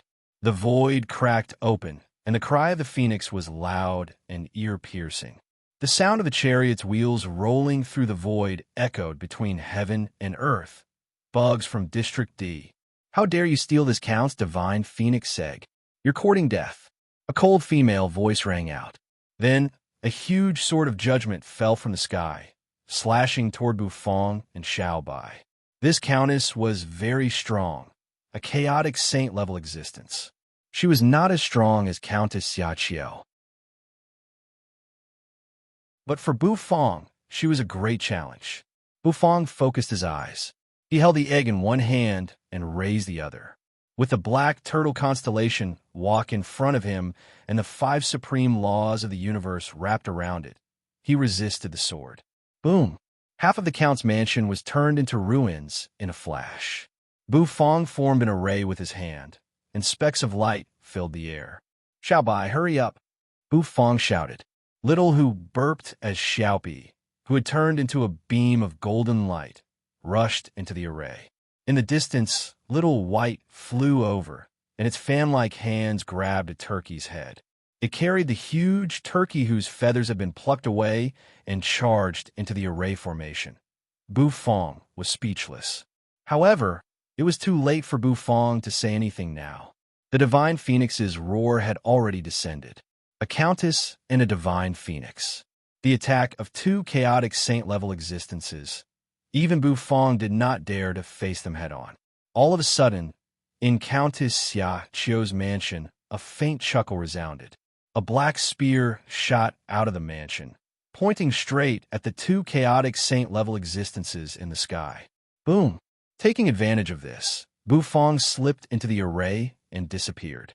Xiaqiao, are you going to fight me? An angry female voice screamed, causing the void to tremble. However, my hand slipped when I was practicing the spear, Countess Xiaqiao said. After that, the whole Countess Xiaqiao's residence fell into complete silence, no matter how Countess Adong roared. It was as if she was not the one who threw the spear just now. At this moment, in Countess Xiaqiao's mansion, in the underground space, Bufong emerged with a phoenix egg in his arms. Xiaobai, on the other hand, appeared with a turkey in his hand. His mechanical eyes flashed as if he was excited. Little Hu burped, his big eyes shining as if he had something to eat again. Countess Xiaqiao rubbed her hands and looked at Bufong, who had succeeded in stealing the egg. This time, the tea egg is finally safe. The egg-stealing alliance had cooperated perfectly. Holding the egg, Bufong twitched the corner of his mouth slightly. You must make the tea egg quickly. This space can't be hidden for long. Countess Adong has reported this to the Queen of Curses, and she will soon discover this place. At that time, I won't be able to hide it anymore, unless you cook the egg, Countess Xiaqiao said. Bufong just rolled his eyes at her. Don't worry. By the time the Queen of Curses finds out, there will only be eggshells left.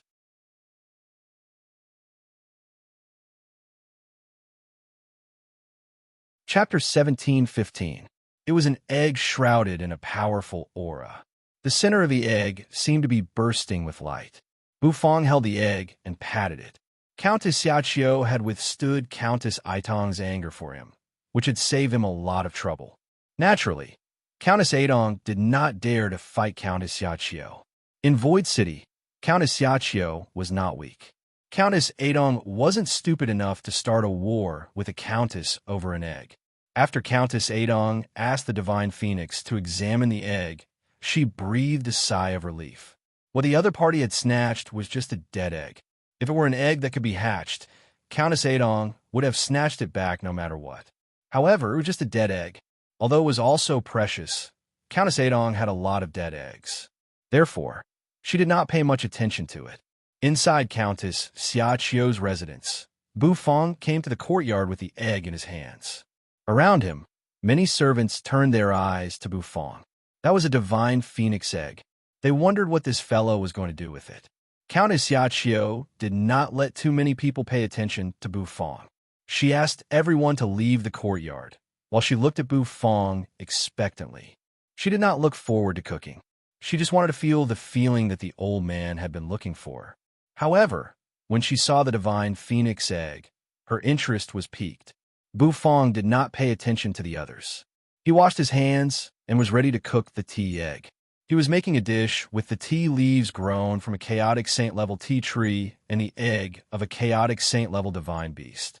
It was probably the most luxurious dish Bufong had ever cooked. Although it was just a tea egg, the Black Turtle Constellation Walk was filled with water that was full of life energy. But the divine flame jumped out and quickly went under the walk. A scorching heat burst out, causing the temperature of the walk to rise in an instant. The hot water in the walk was boiling. After Bu Fong cleaned the divine phoenix egg, he placed it into the Black Turtle Constellation Walk. The hot water rippled, and the ripples kept hitting the eggshell, acting on the ingredients inside. Under the effect of the boiling water, the entire egg seemed to be spinning. Bu Fong's starry sky spiritual force suddenly spread out and enveloped the entire egg. He could see that everything in the egg was slowly solidifying. Cook the eggs in high heat. The hot water kept boiling. When the texture of the egg had solidified, Bu Fong turned down the divine flame. 1, 2, 3. Under Bu Fong's control, the red fiery lotus, which was originally rotating like a lotus, turned into a single flower. A small lotus slowly rotated, slowly burning the Black Turtle Constellation Walk. During this process, not the slightest hint of egg fragrance flowed out. The process was actually tedious and uninteresting. However, after the egg was cooked, Lin Fan's eyes lit up. Bu Fong dispersed the fire, cleared the water, and washed the divine phoenix egg with cold water. Finally, regardless of the scorching eggshell, he reached out his hand. Bu Fong's hand was not covered with divine power, so he directly grabbed the egg. Countess Xiaqiu was a little puzzled. Crack! Enduring the high temperature, Bu Fong grabbed the egg. With a sudden force, the eggshell on the surface of the egg cracked. A waft of egg aroma wafted out, assailing Bu Fong and all the people present. The egg fragrance must be extraordinary, and Bu Fong's cooking technique was even more extraordinary. Is it done? Countess Xiaqiu was slightly stunned. It doesn't seem to be difficult at all. She couldn't help but feel a little disappointed. If the egg was like this, she would rather not eat it. Is it done? Of course not. Bu Fong once again poured the spring of life into the Black Turtle Constellation Walk, and this time he added many divine herbs. Countess Xiaqiu's eyes narrowed as she looked at the divine herbs Bu Fong took out. These divine herbs were extraordinary. Many of them were ingredients of some of the top pills in Void City. When these herbs were added directly into the wok, their essence spread under Bu Fong's control and moistened the wok. However, these divine herbs were only auxiliary ingredients. The main ingredient was the essence of the chaotic saint-level soul-cleansing tea tree. Of the 3 leaves, Bu Fong gave one to Niu Han-san and asked him to hybridize it. He planned to use the remaining 2 to make the tea egg. After folding the leaves, Bu Fong cut them in half with a knife. After that, he used a clean wok to stir-fry the leaves.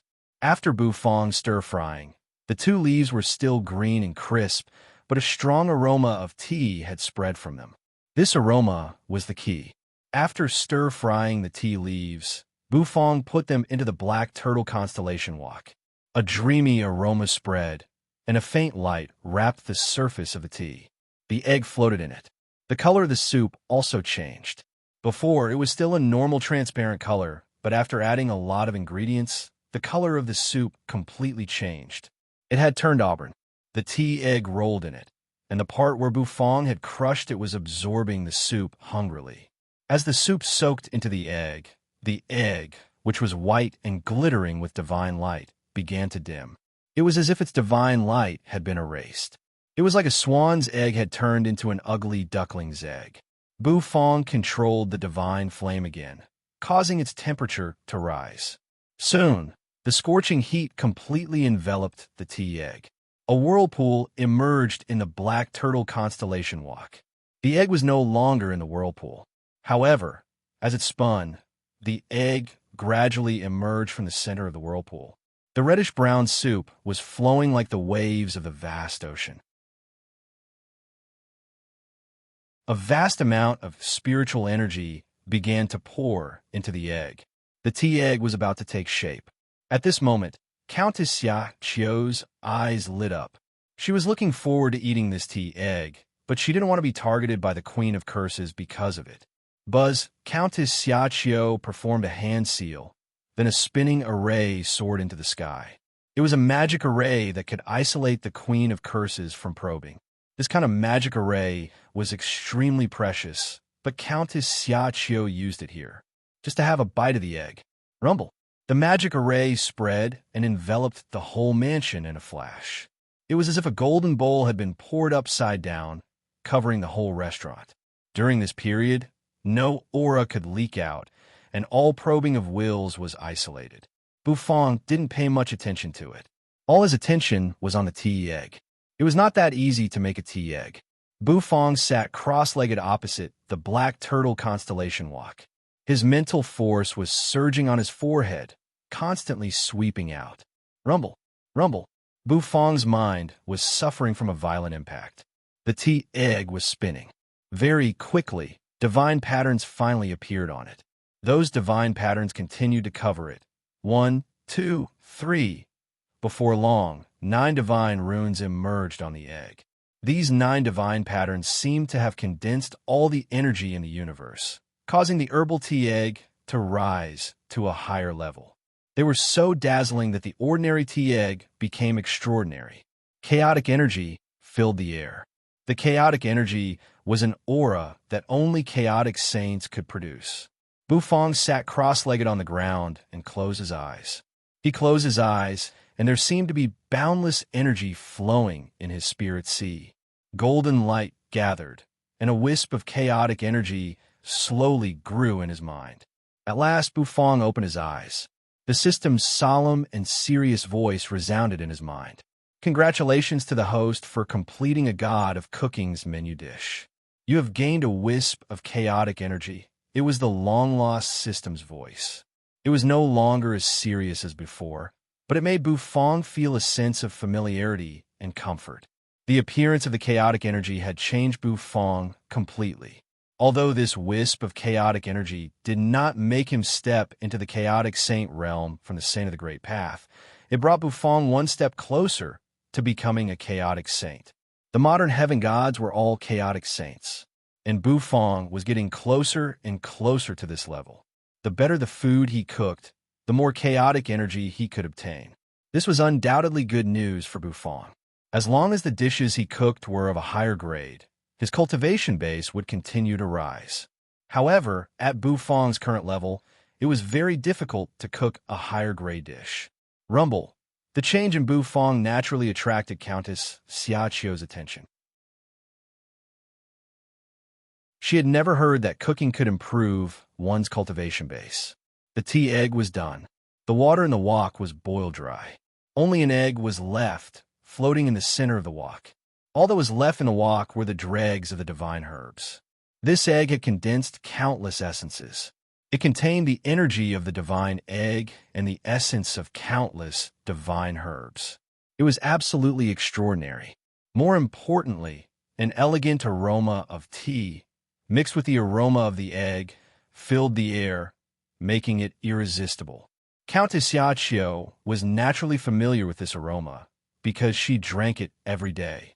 However, when the aroma of tea and egg combined, she had never smelled it before, so she was quite curious.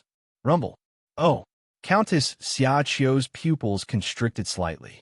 The formation of the tea egg triggered an unusual phenomenon of heaven and earth. Even in Void City, there seemed to be lightning bolts emerging.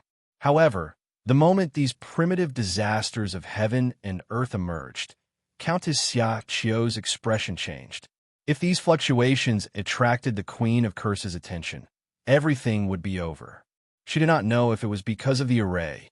These tribulations came and went quickly. Just when Countess Xiaqiu was shocked, the thunder punishment suddenly disappeared. Bufong, sitting cross-legged in the center, slowly opened his eyes.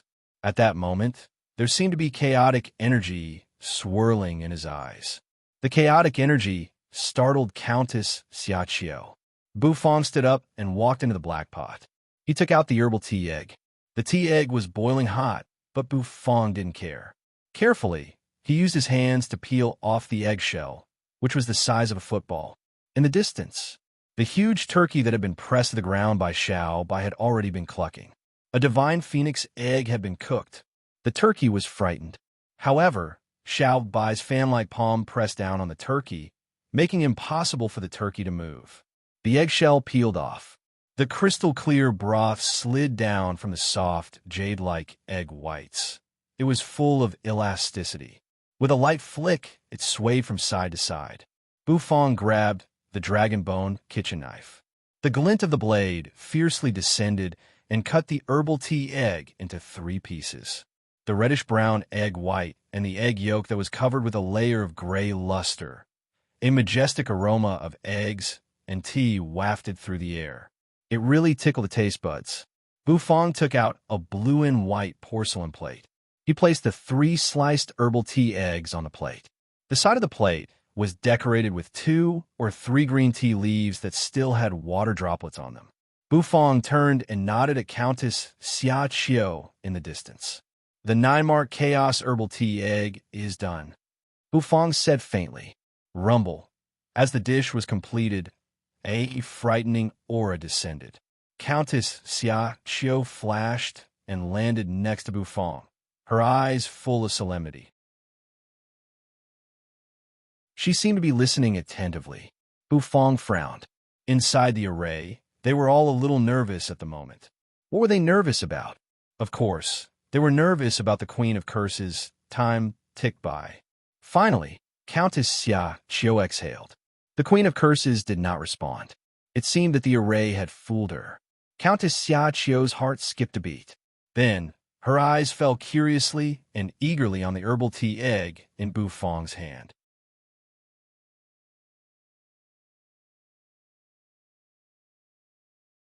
Chapter 17:16. 9-striped chaos tea egg. Bufang's words lingered in Countess Xia Qiu's ears. Little Hu jumped out of Xiao Bai's arms and landed on Bufang's shoulder. His eyes were wide, and his mouth was drooling as he stared at the tea egg in Bufang's hand. The aroma of egg and tea had made Little Hu restless. This must be very delicious. Little Hu was very sure. Isn't this just an ordinary egg? Countess Xia Qiu looked at the egg in Bufang's hand. The simple egg made her frown. According to the old man, food was a very mysterious thing, but now it seemed that there was nothing mysterious about it. However, it did smell good. An ordinary egg? No, it's not ordinary. Bufang shook his head. The eggs he had handled were never ordinary. While the array still existed, Countess Xia Qiu reached out and took a piece of egg. The egg was cut into 3 pieces by Bufang like a watermelon. Countess Xia Qiu took a piece. The surface of the egg was very smooth, and the aroma of egg and tea lingered in the air, causing her heart to tremble slightly. For some reason, Countess Xia Qiu felt as if she was salivating. Without hesitation, Bufang grabbed an egg.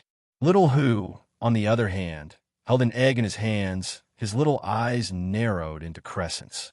It was very happy to have something to eat. Countess Xia Qiu glanced at Bufang. The latter did not say anything, so she took a bite. The egg white had turned reddish-brown, probably because it had been soaked in the broth. As for the yolk, it was wrapped in a layer of gray, but the deeper it went, the more golden it became. Countess Xia Qiu grabbed the piece of egg, opened her mouth, and put it in. She took a gentle bite. It didn't feel very hard. She bit down and directly broke the egg open. The yolk spread out and seeped in her mouth. Once it entered the mouth, the yolk showed a kind of dry and astringent feeling. However, the softness and smoothness of the egg whites made Countess Xia Qiu's eyes widen. Gulp. It seemed that the saliva had warmed the tea egg. Swallowing it in one gulp, he felt as if his throat was being frosted. As soon as the herbal tea egg entered his stomach, a majestic energy burst out instantly. The aroma of tea and egg blended almost perfectly, making Countess Xia Qiu unable to control herself for a moment. He couldn't help but take another bite. This smell. Countess Xia Qiu did not know how many years it had been since she last ate. Her almost degenerated taste buds made her feel a long-lost nostalgia. Rumble. Countess Xia Qiu felt the chaotic energy in her boil as soon as she swallowed the egg. This egg was actually able to draw out the chaos chi in his body. That was not all. Countess Xiaoqiu felt that the chaotic energy in her was growing and condensing out of thin air. Unbelievable. In order to become a chaotic saint, chaotic energy was indispensable. Only this kind of energy could allow one to unleash great power. The quantity of chaotic energy determined the strength of a chaotic saint. The more powerful a chaotic saint was, the stronger his chaotic energy would be. Generally speaking, it would take a chaotic saint tens of thousands of years to condense a wisp of chaotic energy. Of course, in some cases, he could condense more, but the probability was very small. At this moment, however, Countess Xiaoqiu felt that her common sense had been overturned. Just a bite of the herbal tea egg had made her produce a wisp of chaotic energy. As a countess, she had an astonishing 100 wisps of chaotic energy. Once she exerted her strength, she could destroy heaven and earth and shake the universe. However, even shaking the universe was not as shocking as she was at this moment. This is the basic operation of gourmet food. Bufang glanced at Countess Xiaoqiu, who was making a fuss about nothing, and said lightly. Bufang also took a bite of the herbal tea egg. He closed his eyes and felt the flow of energy in his body. The herbal tea egg did not provide Bufang with chaotic energy, because Bufang could not rely on it to improve his cultivation base. According to Bufang's understanding of the system, he had to cook. If he wanted to improve his cultivation base, he had to cook. Only when he cooked a dish and the dish reached a certain level could he improve his cultivation base. Cultivation? Bufang did not need to cultivate. It was impossible for him to cultivate, not in this life. He could improve his cultivation base as long as he cooked. Of course, at Bufang's level, cooking was not as easy as cultivating. The fragrance of the tea was very soft, and it had a feeling of baptism to one's soul, as long as it tasted of the egg. Perhaps it depended on the ingredients. This egg was the most delicious egg that Bufang had ever eaten. The first bite was ecstasy, the second was enchantment, and the third was euphoria. Countess Xiaoqiu closed her eyes, her long eyelashes fluttering slightly. She stuffed all the herbal tea egg into her mouth. Her sexy red lips were still stained with egg yolk. She stuck out her rosy little tongue and licked the yolk around it. The moistness left by her saliva rubbing against her skin was extremely tempting. Countess Xiaoqiu's chest heaved violently. She frowned slightly, clenched her fists, and bent her lower body slightly. Then, she felt a stream of heat spread through her body in an instant. Oh! Countess Xiaoqiu could not help but let out a cry. At that moment, she felt as if she was facing the origin of the universe, which emitted a scorching heat and stimulated every inch of her skin. The scene in front of her changed. Countless memories that had been sealed in her mind were dug out. The effect of the soul, cleansing tea, seemed to be fully manifested at this moment. The corners of Countess Xiaoqiu's eyes were wet. Immersed in her memories, her face flushed and her eyes filled with tears. Bufang ate the herbal tea egg while looking at Countess Xiaoqiu. The latter state surprised him a little. Is her resistance to delicious food so low? Bufang was slightly surprised, but on second thought, it seemed to be normal. Because of the Queen of Curses, Void City had banned chefs, so there had been no delicious food for a long time. Therefore, these people had no idea how good food was. Countess Xiaoqiu was the first person who dared to break the Queen's rule. She was also the first person to feel the charm of delicious food. This 9 stripes chaotic herbal tea egg has another name. It's called the overwhelming sadness egg. Bufang twitched the corner of his mouth and said. In the distance, Foxy's mouth was wide open as she sat on White E's shoulder and smacked her lips. Then he stuffed the whole egg into his mouth. She slurped down the food happily. His white fur was even stained with the yolk of the egg. The little fellow was very happy, and his little eyes narrowed into slits. Suddenly, Little Who shuddered, then covered his mouth with his little paw. His big eyes widened and became moist with tears. She climbed up Little White's body, and, As she climbed up, she staggered left and right as if she was drunk. Xiaobai seemed to dislike his slow climbing. His huge palm fell, grabbed the little fellow's tail, lifted him up, and put him on his head.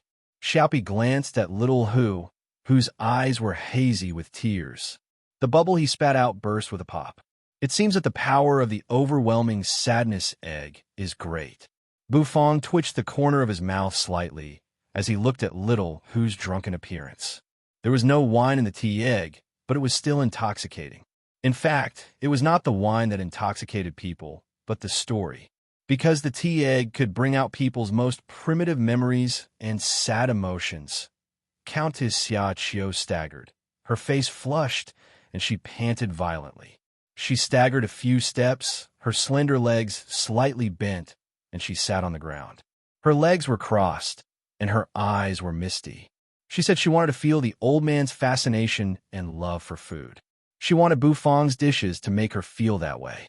In fact, she did not think that Bufang could make her heart, which had been sealed for so long and had never known how to cry, feel that kind of feeling. But, in reality, she felt it. A figure seemed to emerge in front of her eyes. It was a handsome man with a bright smile on his face. Wearing a chef's robe, he waved his kitchen knife, turned, and stepped into the flowering shrubs. He seemed to be pursuing his great way of cooking. Before she knew it, tears streaked down her cheeks. Countess Xia Qiu had long lost her grace. Like a little girl who had lost her doll, her face was covered with tears. She looked pitiful when she saw her. Anyone who had tender feelings for the fairer sex could not help but be tempted. Unfortunately, the one standing opposite her was Bufang. The corners of Bufang's mouth curled up. He put his hands behind his back, very satisfied with Countess Xia Qiu's appearance. A diner's expression and emotion could best reflect a chef's evaluation of a dish. Do you feel it? Are you satisfied? Bufang said lightly. His voice pulled Countess Xia Qiu out of her reverie. Countess Xia Qiu's face froze. No wonder Her Majesty wants to kill you chefs. You're all scourges. We're all enemies. Countess Xia Qiu wiped the tears from her eyes. Countess Xia Qiu wiped away the tears in her eyes. Just now, she almost wanted to kill him. It was just an egg, but it had seduced her mind. This kind of chef was really scary. She was a chaotic saint, the Countess of Void City. However, the feeling in her memory and the man's love for food made her give up her desire to kill Bufang. How could you blame the chef? A chef was only responsible for cooking food. What really made her sad was actually the story that was triggered by the delicacies. Food was an original sin, but the human heart was the root. I may have some understanding of his pursuit of food, Countess Xia Qiu said with emotion. Bufang nodded. You have a point. Looking at Countess Xia Qiu, Bufang asked seriously, now, can you tell me how to get into District B? Countess Xia Qiu wiped the sweat from her forehead. She glanced at Bufang, raised her hand, and dispelled the array. The cursed goddess is in District A. There is more than one cursed goddess and more than one candidate there, although it is very difficult for people from District C to enter District B under normal circumstances. It is not impossible. Looking at Bufang, Countess Xia Qiu stuck out her tongue and licked her lips. She was still savoring the taste of the tea egg. She seemed to be a little infatuated with the taste. Bufang looked at Countess Xia Qiu and motioned for her to continue. Void City is, in fact, an indestructible divine kingdom. The people in each district are almost immortal. However, the Queen of Curses will renew the population of the districts every 100,000 years. At that time, people will be able to enter District B from District C. However, it will take about 30,000 years for the next population renewal. I don't think you can afford to wait that long. So, there's only one way. Countess Xia Qiu glanced at Bufang with bright eyes. What is it? Bufang frowned. It's a simple way. Countess Xia Qiu seemed to be interested. She smiled and said, it's simple and crude. Fight your way in.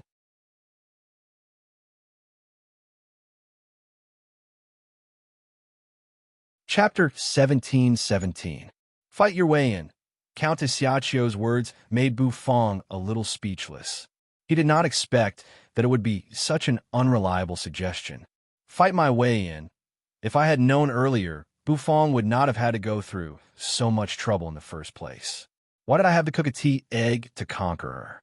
Bufong chose to fight his way in. He had eaten a tea egg for nothing. Although Bufong was a chef, he had a fiery heart. Bufong had been fighting ever since he made his debut, and he had never stopped. No, it's not that easy to fight my way in. Countess Xiaqiu seemed to have guessed what Bufong was thinking. She raised a slender finger and wagged it. It's not that easy for you to fight your way into District B from District C. First of all, you have to be qualified to fight your way in, and I can provide that for you. Countess Xiaqiu said.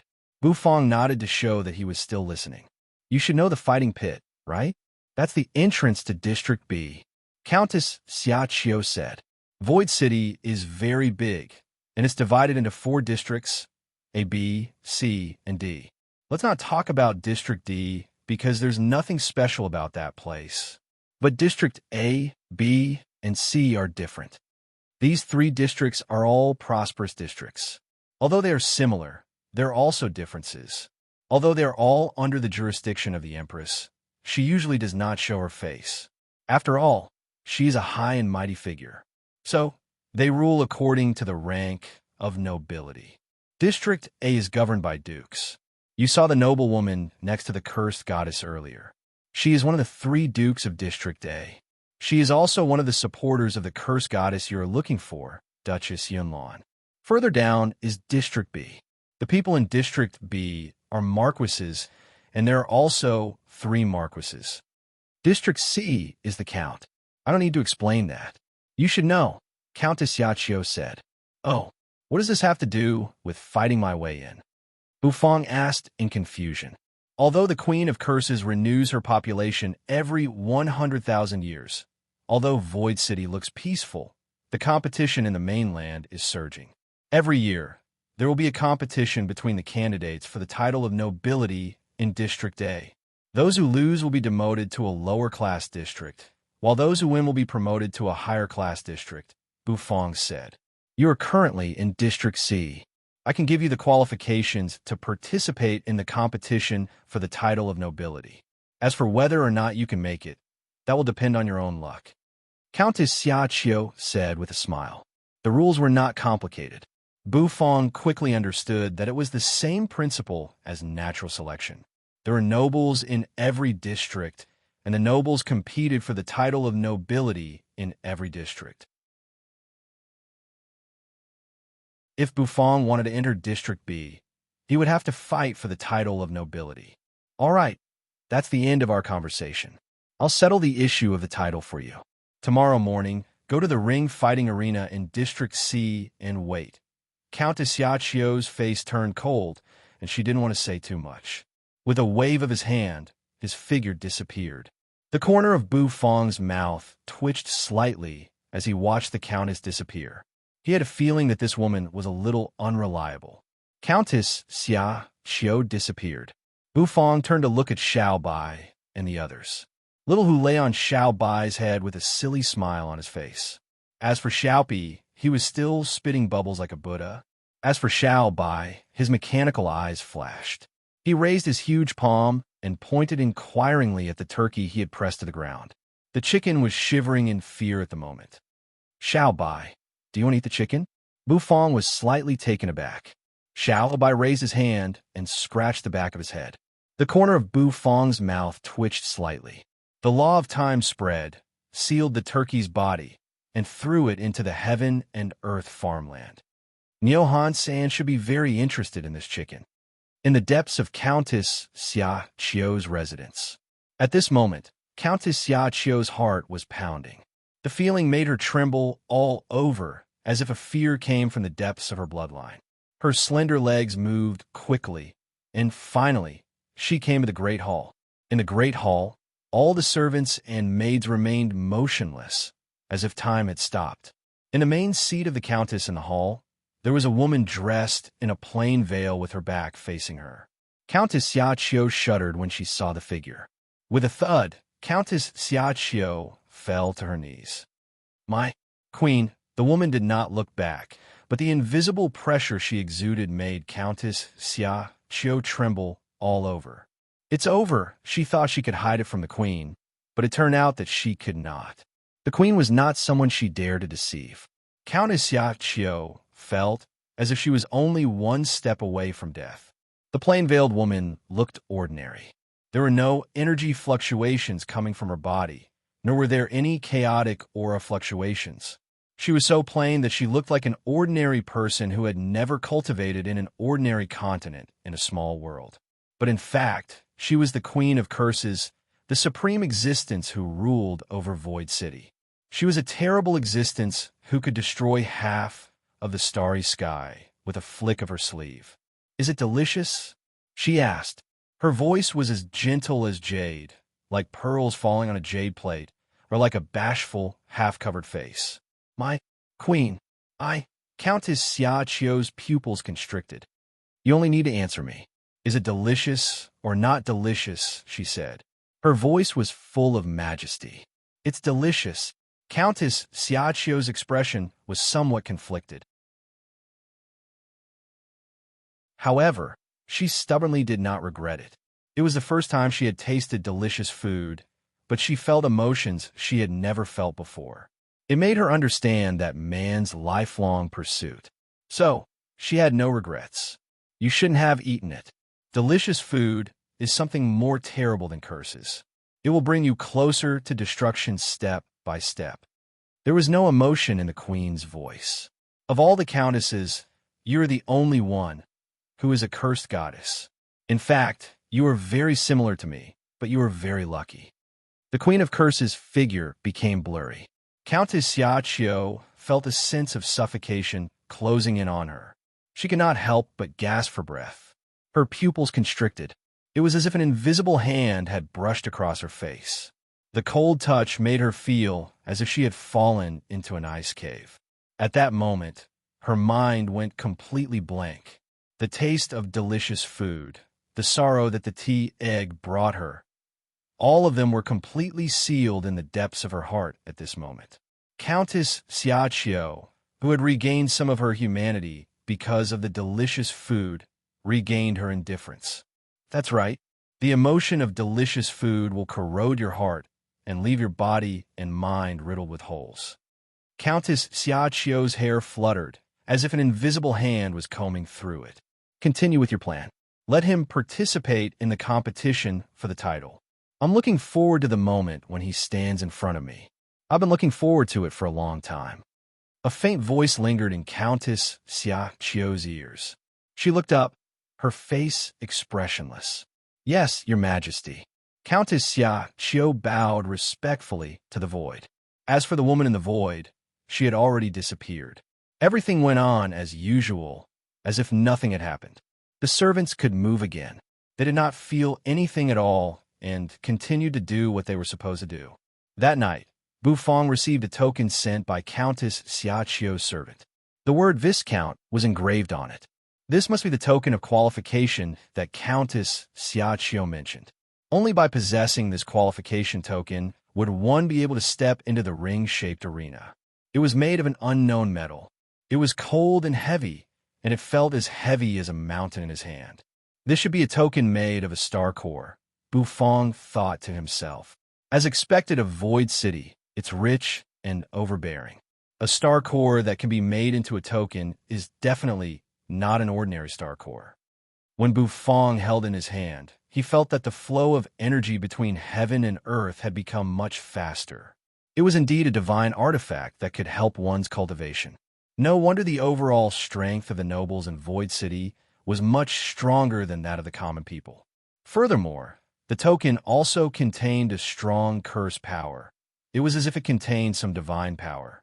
Unfortunately, it was impossible for Bufang to cultivate.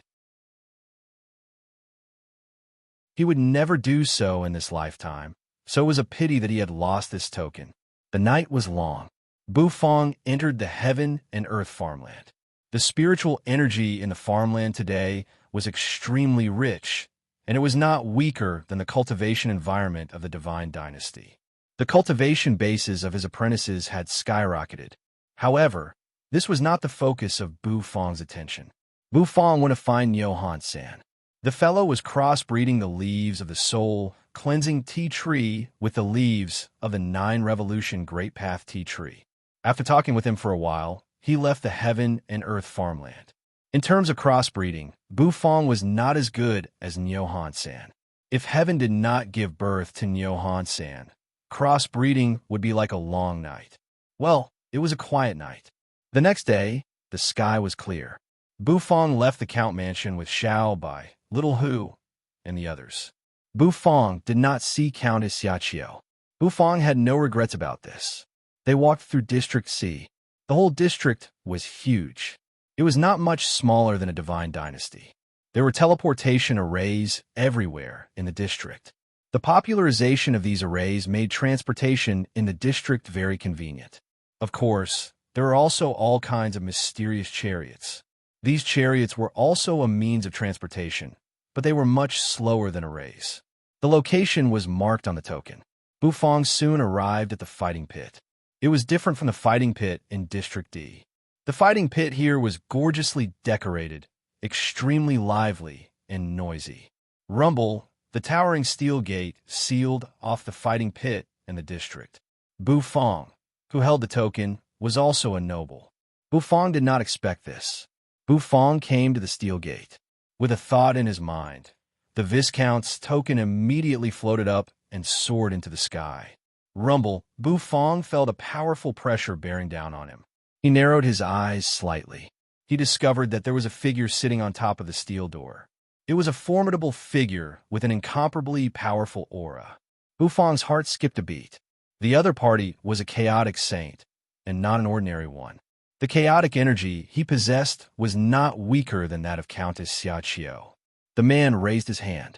A powerful suction sucked the token into his hand. He sized it up. The man's sharp eyes fell on Bu Fang. Enter the fighting pit and keep order. The man seemed to be doing a routine job. Anyone with a token could enter directly. Creak, creak. The cold steel gate opened to both sides with a rumble, and a mighty aura burst out from inside. Bu Fang stepped into it with Xiao Bai, Xiaopi, and Little Hu. He stepped in. In an instant, his field of vision widened, and a deafening whistle soared into the sky.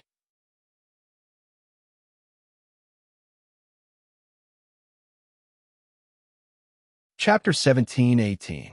The most important thing was that his first opponent was the 198th place. How arrogant! Buzz, rumble. It was as if his duty was to guide Bu Fang to this room. Finally, Bu Fang appeared. Rumble. Bu Fang didn't care much about the guard's departure. Bu Fang was very satisfied. In the end, it would turn into a hand-to-hand fight with Xiao Bai. He held the spear, and the flag fluttered behind him. The atmosphere was harmonious. Soon, the figure appeared. Xiao Bai had beaten a saint of the Great Path until he admitted defeat. However, this was a very normal situation. He sat on the ground and placed a plate of washed fruits on the table. He ate them while looking at them with relish. When his vision cleared, Bu Fang found that he was on a huge and vast planet. Bu Fang said, "The one who ranked first was a powerful saint of the Great Path who had won 40 consecutive victories. Before he knew it, the rumor about the clothes-stripping demon Iron Puppet had gradually spread. 1 match, 2 matches, 3 matches. For matches, the guard didn't talk much, and their auras were not weak. They seemed to be well-trained experts. There were 2 camps in District C and District B. Bu Fang found that there was a 1 in his victory list. The 2 of them seemed to have been teleported to a planet and were fighting there. These people were all nobles from District C. "Your Excellency, this way, please," the guard said respectfully. This was a dilapidated and deathly silent star. There was no life on this star, so it was a good choice as a battlefield. The corner of Bu Fang's mouth twitched slightly. The young man sneered for a while. Then he was too lazy to say anything. He clenched his fist and threw a punch at Bu Fang. He rushed over and fought with his opponent. Bu Fang's victory list kept rising. The terrible curse power spread. The battle was over. Then, Xiao Bai rushed out with the spear and fought with the young man. However, it was also fair. Bu Fang drank the wine in his cup in one gulp, his expression incomparably calm. In the distance, a figure appeared on the star. In the formation, the battle that was taking place in the middle of the ring-shaped fighting field appeared. It wasn't that easy to achieve consecutive victories. The young man with a swollen face stared at Bu Fang's disappearing figure. I'm a noble under Marquis Chi Mei of District B. I'm ranked 198, and I've won 7 consecutive victories. How is your honor? Tell me your name. In the scene, the slaughter was very bloody. It was a battle between 2 saints of the Great Path. He was even in the mood to laugh. After the guard finished speaking, he left the room and closed the door. In the next instant, Bu Fang felt a majestic voice resounding in his mind. That opponent was stripped naked by Xiao Bai, and he admitted defeat in disgrace. The bodies of Bu Fang, Xiao Bai, Xiao Opi, and Little Hu were all teleported away. The floor of the room was actually an independent teleportation array. The ranking was a little too high. Not only could they get the Queen's reward, but they could also get great honor. This was the reason why they kept choosing to fight. Bu Fang nodded and followed the guard. Rumble. When his opponent appeared, Bu Fang didn't argue with him. Instead, he asked Xiao Bai to fight.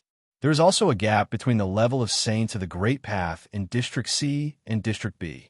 He was used to using the curse power, so he was at a disadvantage in this kind of hand-to-hand combat. On the other side was the heir to the title of nobility in District B. Little Hu jumped off Xiao Bai's shoulder and landed on ground. After running for some distance, he stood still. The scene changed again. Bu Fang shook his head, stretched out a finger, and waved it. So, you my opponent this time? The young man's face turned red. However, as the battle went on, he became more and more frightened. On the other side was the heir to the title of nobility in District C. If he wanted to gain honor, he naturally had to pay the price.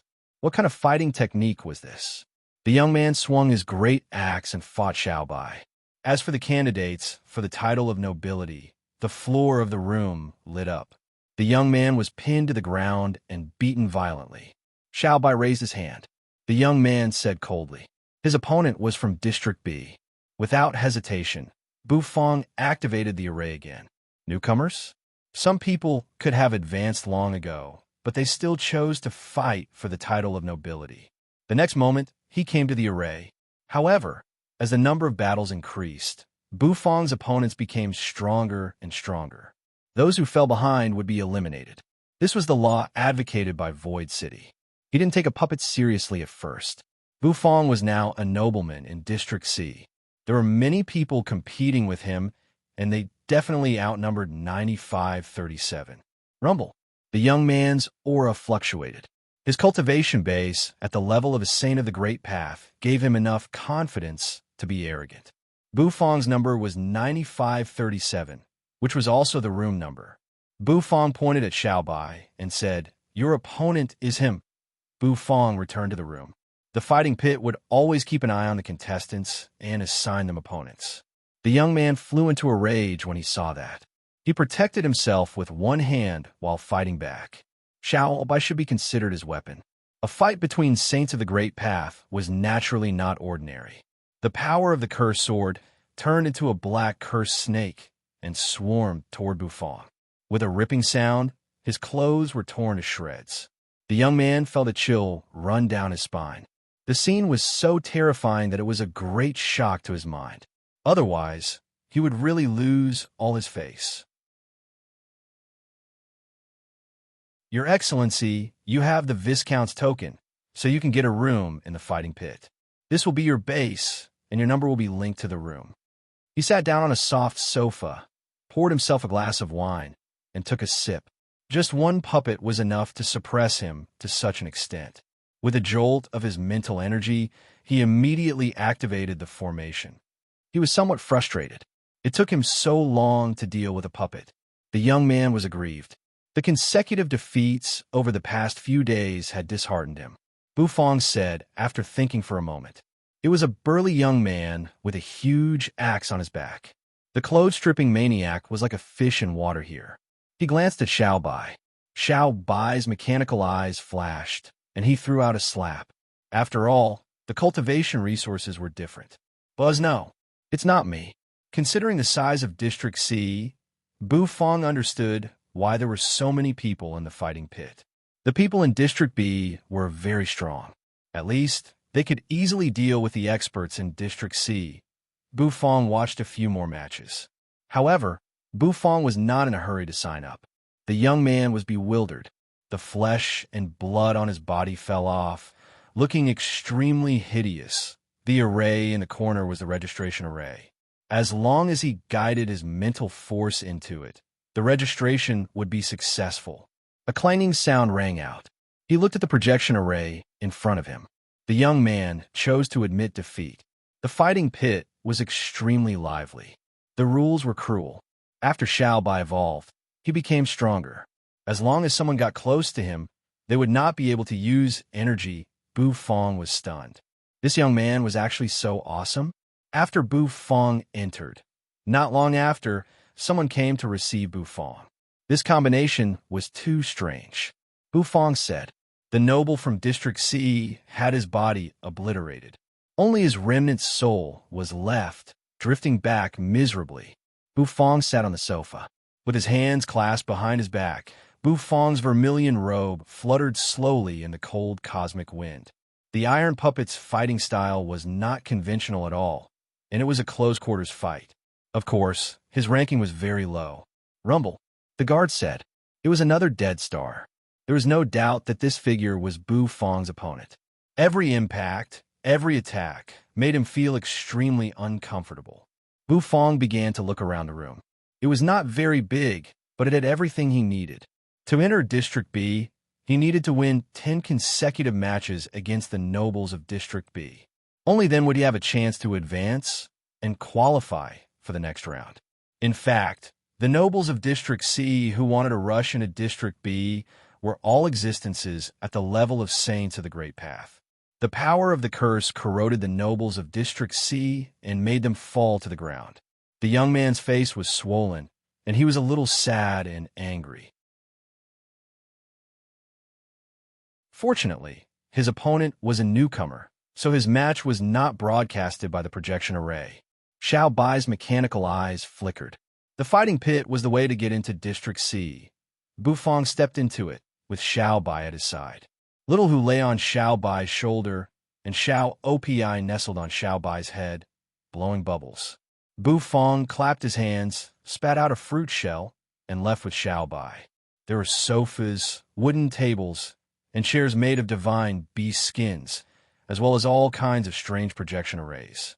The young man's hair was disheveled, and his eyes were wide. The spear knocked the axe away and nailed it to the ground. Xiao Bai, beat him up. He learned the rules. The number was very important. He wanted to remember this guy's treacherous ways.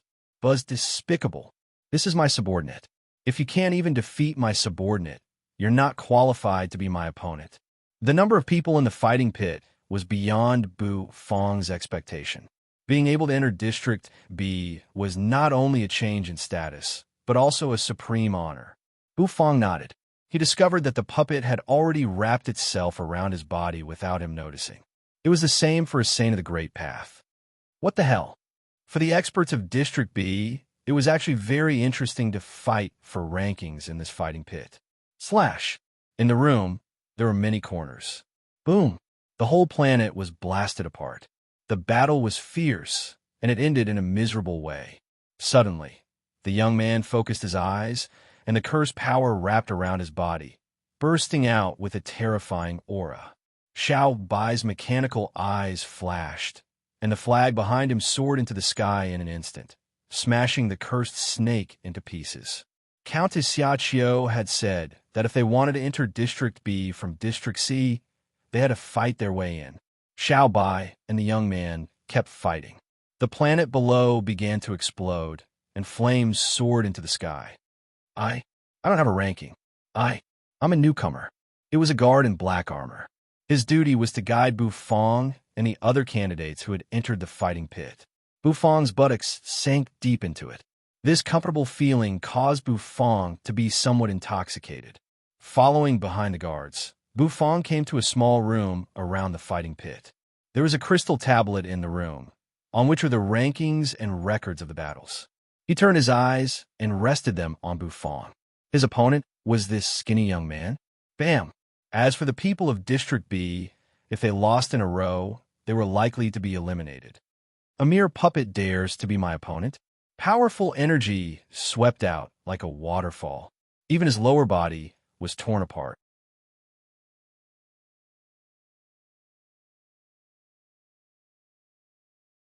Chapter 1719.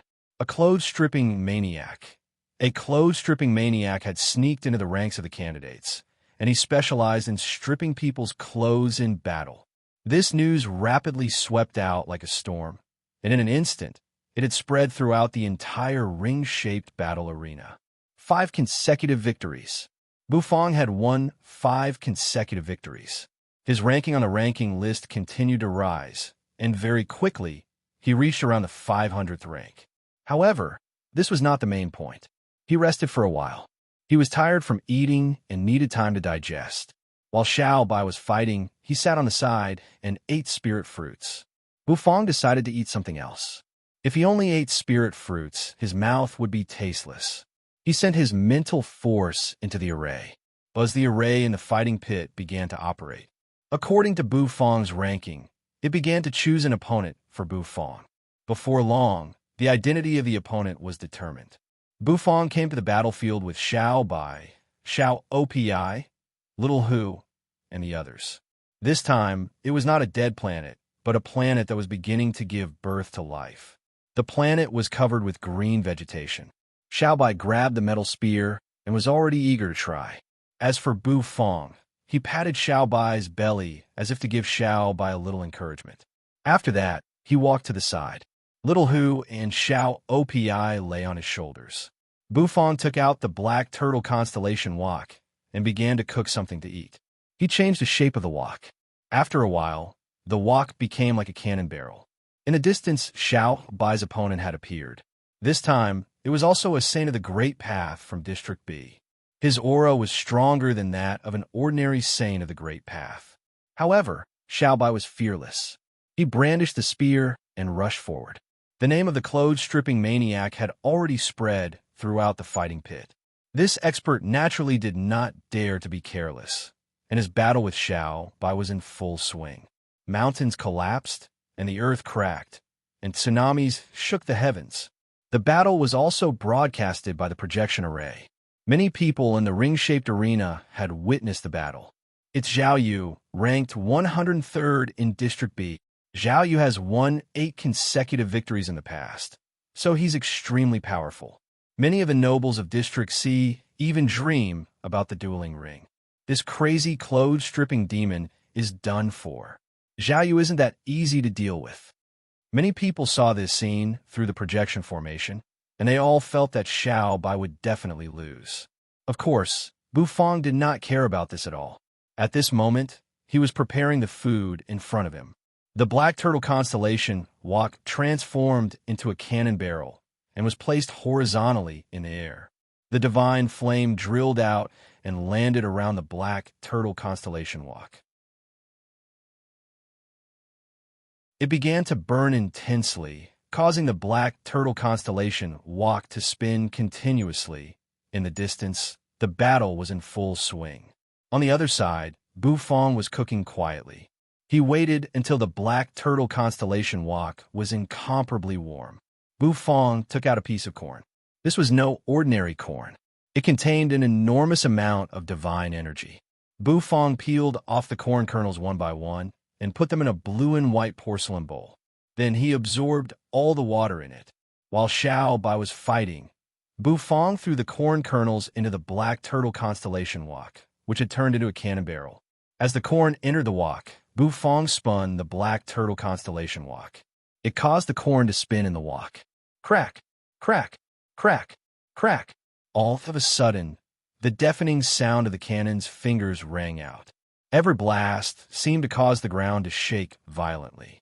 Bufong did not expect the explosion to be so loud. Little Hu glided behind Bufong, grabbing Bufong's hair and staring at the black turtle constellation wok. The bubbles that Shrimpy was spitting out seemed to have burst. He was dumbfounded. In the distance, Zhao Yu, who was fighting with Xiao Bai, was shocked when he heard the explosion. He thought that someone was playing tricks on him. However, when he turned his head, he found that nothing had happened. His aura fluctuated. Zhao Yu and Xiao Bai were fighting again. Xiao Bai had some fame in the fighting pit. If he could defeat him, it would be a great honor for him. Boom! There was another loud noise. Zhao Yu's heart trembled. He turned his head to look into the distance. The sound of the explosion came from there. There, a young man was happily opening the mouth of a black cannon barrel. Swish, from the mouth of the cannon barrel, white flower-like things kept rolling out. What the hell was that?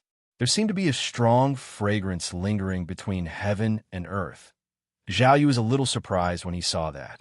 Looking at the bowl full of popcorn, Bufang could not help but twitch the corner of his mouth. The black turtle constellation walk changed back. It was a pot full of popcorn. Bufang held the pot, sitting on the ground. His 2 fingers reached out, picking up a popcorn and shoving it into his mouth. Crack! Crack! The strong fragrance filled the air, spreading in his mouth like butter. That taste wasn't bad. Bufang also prepared a small bowl for little Hu, which was filled with popcorn. One big and one small, sitting on the ground, eating popcorn, watching Xiao Bai's fight in the distance. From the standard melon-eating crowd, they had evolved to the popcorn-eating crowd. Continue. Bufang's mouth was stuffed with popcorn, his face expressionless. Zhao Yu's mouth twitched. While he was still in a daze, he was slapped by Xiao Bai. Then his clothes exploded. His clothes were torn, and his naked body was a familiar scene, which made many people sigh. The clothes-stripping demon showed his stripping posture again. 6 wins in a row. Bufang felt a little bored. After eating a few mouthfuls of popcorn, the fight was over. There's no one who can fight. Bufang shook his head. Holding the popcorn in the black turtle constellation walk, he left the battlefield with Xiao Bai, Little Hu, and the others. Behind the projection array, countless people who watched the fight were dumbfounded. Many people didn't know what to say. This battle seemed to have ended a little faster than they had expected. Zhao Yu was influenced by that young man. I thought it was some dirty trick. If I were Zhao Yu, I would fall into the trap as well. Is that food? Is that young man a chef? Many nobles were dumbfounded. The next moment, they burst into an uproar. With Bufang's 6 wins in a row, his fame slowly began to spread in Countess Xiaoqiu's residence. Countess Xiaoqiu looked indifferently at the image in the projection array. Looking at the popcorn Bufang made, her eyes narrowed slightly. Suddenly, she was looking forward to what would happen when the chef stood in front of the Queen of Curses district in a luxurious mansion. You sat on a soft sofa made of divine bee skin, staring at the projection array in the distance. It was the scene of the battle between Bufang and Xiao Bai. This little chef is very interesting. The noblewoman chuckled. You, on the other hand, had no expression. But I'm curious. Why didn't this guy attract the Queen of Curses' attention when he cooked so openly? The noblewoman said curiously, crossing her fair legs. When this little chef said he would come to Void City to find you, I didn't believe him. Now, it seems that he might really be able to do it. Of course, it's too early to say that.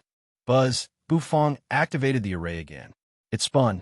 The image changed, and the scene appeared on the battlefield again. However, this time it was no longer on a planet, but in a nebula. As usual, Bufang asked Xiao Bai to fight. Bufang, on the other hand, continued to eat the popcorn he had not finished in the previous match. Xiao Bai's opponent this time was not ordinary. After all, he had won 6 matches in a row, and the difficulty was gradually increasing. Xiao Bai's opponent was a mid-level saint of the Great Path. Bufang ate popcorn and watched the battle, clapping and cheering from time to time. The battle was fierce. However, Bufang's behavior made many people hate him. He looked like he deserved a beating, and many people wished they could press Bufang to the ground and rub him 100 times over. Naturally, a mid-level saint of the Great Path could not stop Xiao Bai. In the end, Xiao Bai won. 7 matches in a row, 8 matches in a row. After 8 matches in a row, Bufang finished his popcorn. In the 9th match, finally, a late-stage saint of the Great Path appeared. The distortion of the void caused by the appearance of such a powerhouse was enough to shock people. This time, Bufong fried the oyster pancake and watched the match while doing so. A rich aroma wafted out of the wok. Eating oyster pancakes in the middle of a battle had a great impact on these people. Many people were fuming with anger. The aroma of food was a fatal temptation for many people, and it distracted them. Damn it, why do I feel like I'm back in my childhood when I smell it? The heart of the saint of the Great Path who was fighting Xiao by skipped a beat. The next moment, he found a huge palm the size of a cattail leaf fan looming in front of him. Boom! Because of the aroma, he fell into a trance and was stripped naked by Xiao Bai. Many people were stunned. This was a late-stage saint of the Great Path, and yet he was defeated? Why? Why doesn't the queen care about this chef? Don't tell me that Void City is now open to cooking. Many people were puzzled, but that did not stop them from being angry. For many nobles, this battle was not just a competition, but a casino. They had bet all their wealth on it. The person in charge of the fighting pit, a chaotic saint, sent a voice transmission to Bufong, forbidding Bufong to continue releasing the aroma. Bufong could only twitch his mouth. 9 wins in a row. Many people's hearts skipped a beat. If this clothes-stripping demon won another match, it would be 10 wins in a row. Once he won 10 in a row, he would have a chance to enter District B. As the gatekeepers of District B, how could these nobles let him advance so easily? For the 10th match, the person in charge of the fighting pit was not going to let Bufong advance so easily. Rumble. A barefoot young man with disheveled hair walked out of the void. Everyone was in an uproar. It's Ohen. Viscount Ohen, ranked 50th and with the highest record of 18 wins in a row. As soon as the young man appeared, many people broke into an uproar. The people who bet became more and more excited. Buzz Bufong, Xiao Bai, and the others emerged. As soon as Bufong appeared, he told Xiao Bai to fight. Then, he set up the stove and set up the wok, ready to cook. Many people couldn't help but frown as they watched through the projection array. Didn't the person in charge of the fighting pit forbid this guy from releasing the aroma to affect his opponents? Again, he doesn't care about the rules at all. He openly defies the will of a chaotic saint. Which corner did this chef come from? He must die. Many people were in an uproar. However, they all looked as if they were waiting to watch a good show. Ohen, the young man with disheveled hair, had an indifferent look in his eyes. 9 wins in a row, to him, this was nothing at all. Assigning him to such an opponent was a disaster for the other party. Perhaps this clothes-stripping demon's momentum was too strong, and he needed to be suppressed. Ohen raised his hand, and a dazzling light emerged in his palm. That brilliance continued to circulate, gradually condensing, and finally turning into a golden sword. In that case, today he would first kill this clothes-stripping demon, and then the mortal chef in the distance. He would defend the dignity of a noble candidate in District B. Fight! Boom! Xiao Bai rose, his flag fluttering. His metal spear pierced through the air like a dragon flying out of the sea. In an instant, it dashed toward Ohen.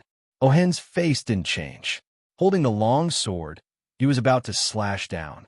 Suddenly, Ohen's face changed. His nose twitched. A moment later, his face turned incomparably dark. He turned his head, looking into the distance. There, inside Bufong's black turtle constellation wok, there was a surging stench. Bufong picked up a piece of golden fried stinky tofu with his chopsticks, shoved it into his mouth, and narrowed his eyes happily. The person in charge of the fighting pit said that he couldn't release the aroma.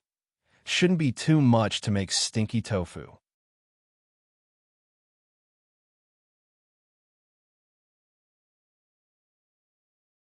Chapter 17:20. It was really stinky, and it was not an ordinary kind of stinky. Those who were able to cultivate to this level were all outstanding figures in their respective universes. They were existences that stood at the pinnacle. With a single thought, they could move mountains and fill seas, and they could even shatter universes. How could a mere stench affect them? That's right, I can influence him. Bufong's stinky tofu had already been improved countless times by him. The stinky smell penetrated deep into one's bones and was unavoidable. Even if you are a saint of the Great Path, you can't control yourself. The corner of Alhin's mouth twitched, and he immediately felt the pressure on his body increase. This stench actually caused his power to become somewhat chaotic. If fragrance could affect one's mind during a battle, then this stench, it was purely affecting one's fighting mood. Alhin felt his stomach churn. Thankfully, he hadn't eaten anything for countless years, so he wasn't able to vomit anything. However, because his condition was affected, he didn't move. The metal puppet in front of him seemed to be getting bolder and bolder as it fought. As a peak saint of the Great Path who ranked 50th, he was actually being suppressed. Moreover, it was the kind of beating he was furious. There was no way Alhin would lose to such a despicable person to actually use an external object to affect his battle. Alhin glared at Bufong. His heart skipped a beat when he saw it. Bufong picked up a piece of stinky tofu with his chopsticks and stuffed it into his mouth, chewing nonstop. That look, Alhin couldn't help but feel nauseous. It smelled extremely stinky, yet he still stuffed it into his mouth. Did a donkey kick him in the head? No wonder the Queen of Curses doesn't care about this guy. How is this guy good at cooking? It was a completely disgusting thing. This scene was transmitted to every room through the projection formation. Everyone who was paying attention to the battle saw the scene of Bufong eating the stinky tofu. He could almost smell the stench through the screen. Many people's faces darkened. Boom! The star exploded. Xiao Bai fell to the ground. This Alhin had disheveled hair. Even though he looked frail and frail, his physical strength was incomparably tyrannical. A single punch from him seemed to be able to destroy a mountain. He was evenly matched with Xiao Bai. He even suppressed Xiao Bai. If it wasn't for the influence of Bufong's stinky tofu, perhaps, Alhin would have already ended the battle. Boom! Another punch was thrown. The formless wind from the punch forced Whitey to retreat continuously. All right, break this puppet's undefeated record. Let this brat know that it's not that easy to enter District B. Many people screamed and cheered. Even the stench was unable to affect Alhin's performance. Bufong was a little surprised. Xiao Bai had met his match. However, the strength of a peak saint of the Great Path was indeed not bad. Alhin stood proudly in the air. He raised his hand and waved his palm downwards. In an instant, a terrifying force of gravity erupted forth. Countless rocks and soil were piled up and shot toward Xiao Bai. He wanted to seal Xiao Bai in this star. Alhin was very arrogant. This was the fate of all his opponents. Almost all the opponents he defeated ended up being sealed in a star by him. This would not only show his strength, but also spread his domineering aura and reputation throughout Void City. Alhin glanced coldly into the distance, then scooped up a piece of stinky tofu that was dripping with oil. His eyes shone brightly. Boom! With a burst of force, the power of the curse transformed into a huge, ice-cold bird and poured down on Little White. It's over, Alhin bellowed. He would successfully defend the glory of District B. Suddenly, the stench came closer and closer. It approached in an instant. Alhin's body froze. In front of him, Bufong's figure slowly floated up, looking at him with an expressionless face. It's over? No, this is just the beginning. Bufong shook his head. Alhin frowned. Little Hu, Bufong said faintly. Little Hu, who was eating stinky tofu in the distance, suddenly appeared in front of Bufong and fell into Bufong's arms. Little Hu grinned, and the strong smell of stinky tofu wafted out of her mouth. At first, Little Hu was very determined. She rejected prostitution, gambling, and stinky tofu. But after she ate a piece, she couldn't control herself and couldn't stop eating it. Sure enough, everything Bufong brought out was delicious, whether it was fragrant or stinky. Little Hu grinned. Bufong rubbed Little Hu's head. Then, with Little Hu in his arms, he aimed at Alhin in the distance. He gently raised his hand and slapped Little Hu's butt. I'll kill him with one shot, Bufong said. His voice rang out. A mighty energy immediately gathered in Little Hu's mouth. Then, he opened his mouth, and with a boom, a terrible energy poured out. It was the energy that Little Who spat out, which contained stinky tofu and the energy of the soul demon meatball. It was extremely destructive. What is this? Alan's pupils shrank. With disheveled hair, he took a step back. He raised his hand, and the cursed power kept flowing in his palm.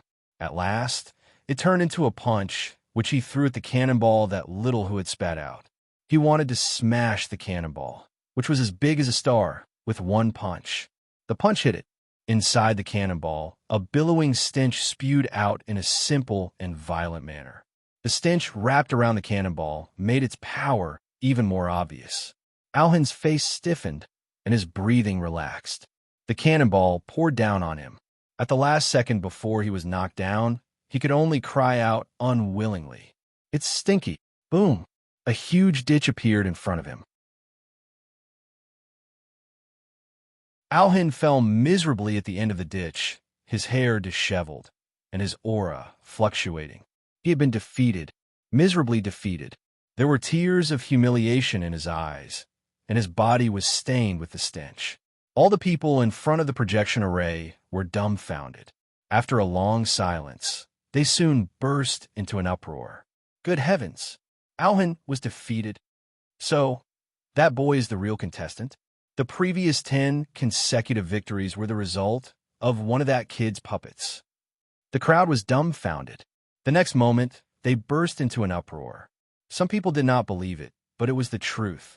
The ranking on the crystal stone changed again. Bufong had won 10 games in a row and finally entered the top 100. His name was left at the top of the crystal.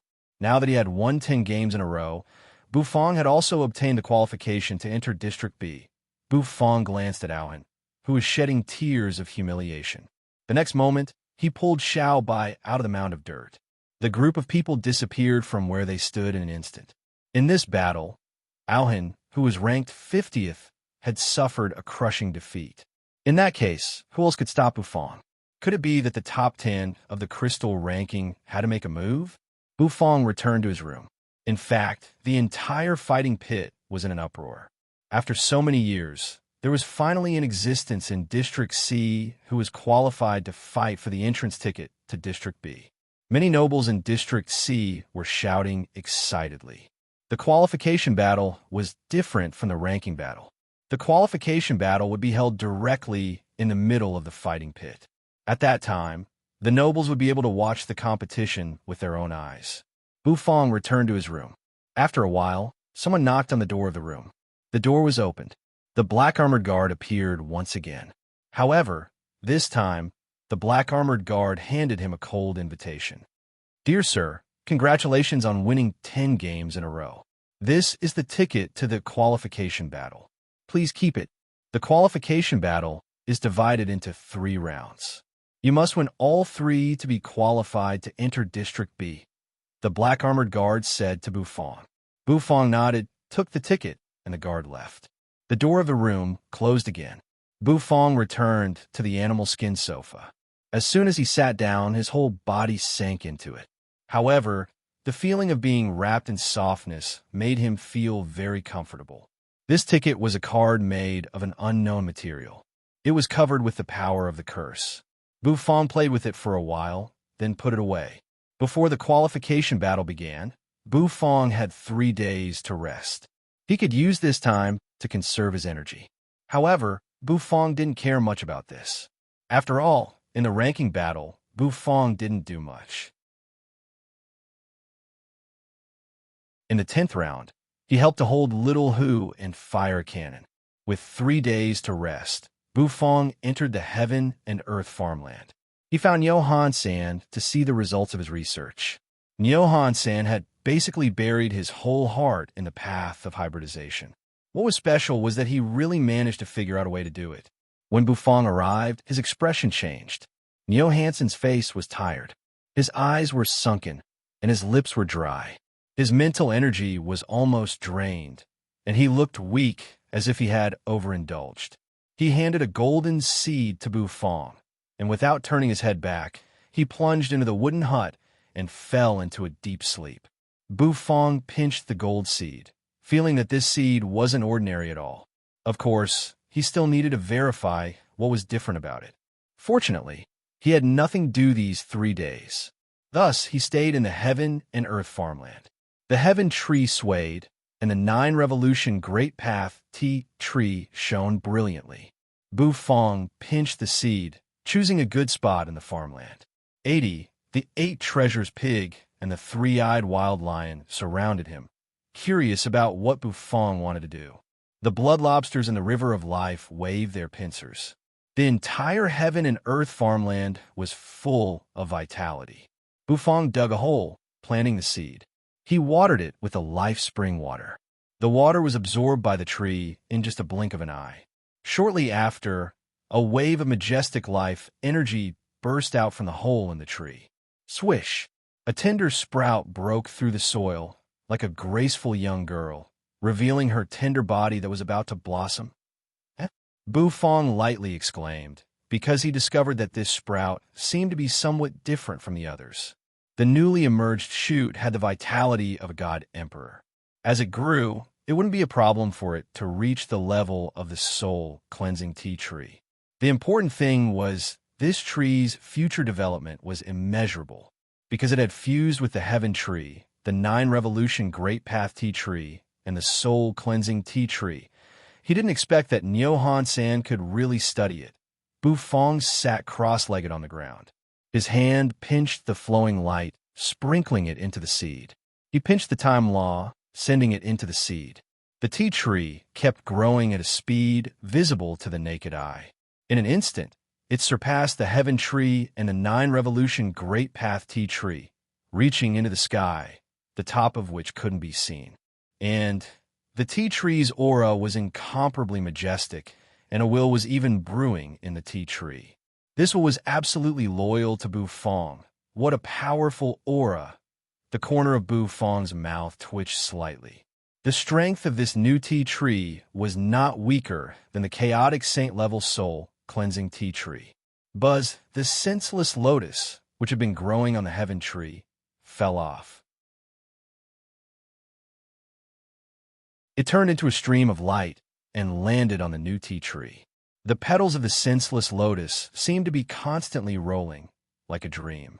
Bu Fong had never forgotten about the senseless lotus. Its origin was mysterious, and it was very useful to him, so Bu Fong had kept it. Perhaps he didn't know when he would be able to use it. Of course, Bu Fong didn't want to use it, because it meant that he was in a very difficult situation.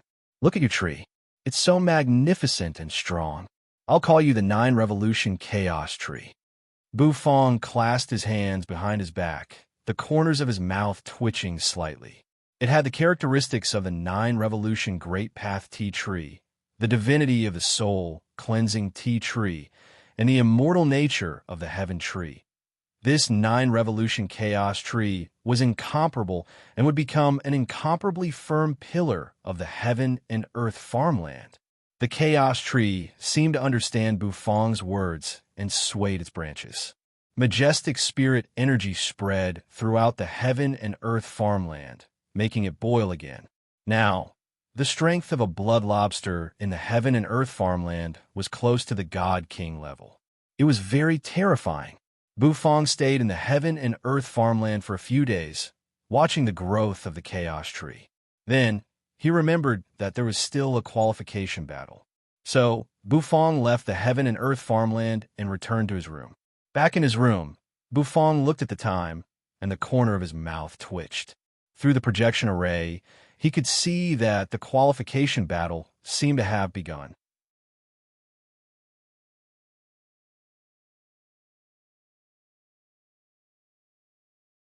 Chapter 17:21. There were a total of 3 qualifying battles. Once Bu Fong passed all 3 matches, it would be equivalent to obtaining a ticket to enter District B. Therefore, every qualifying battle was extremely fierce. For the experts of District B, the qualification battle was actually a battle of honor. If they lost, the last place on the ranking list of District B would be expelled from District B. The nobles of District B had always thought that being a noble of District B was an honor. If they were kicked out of District B, how could they bear such grievances? They certainly couldn't bear it. Therefore, everyone attached great importance to the qualifying battle. They would do everything they could to stop Bufang in the ring fighting pit. Today, the ring fighting pit was particularly lively. Countless experts had gathered here. Many people who were familiar with each other greeted each other and talked about the qualification battle.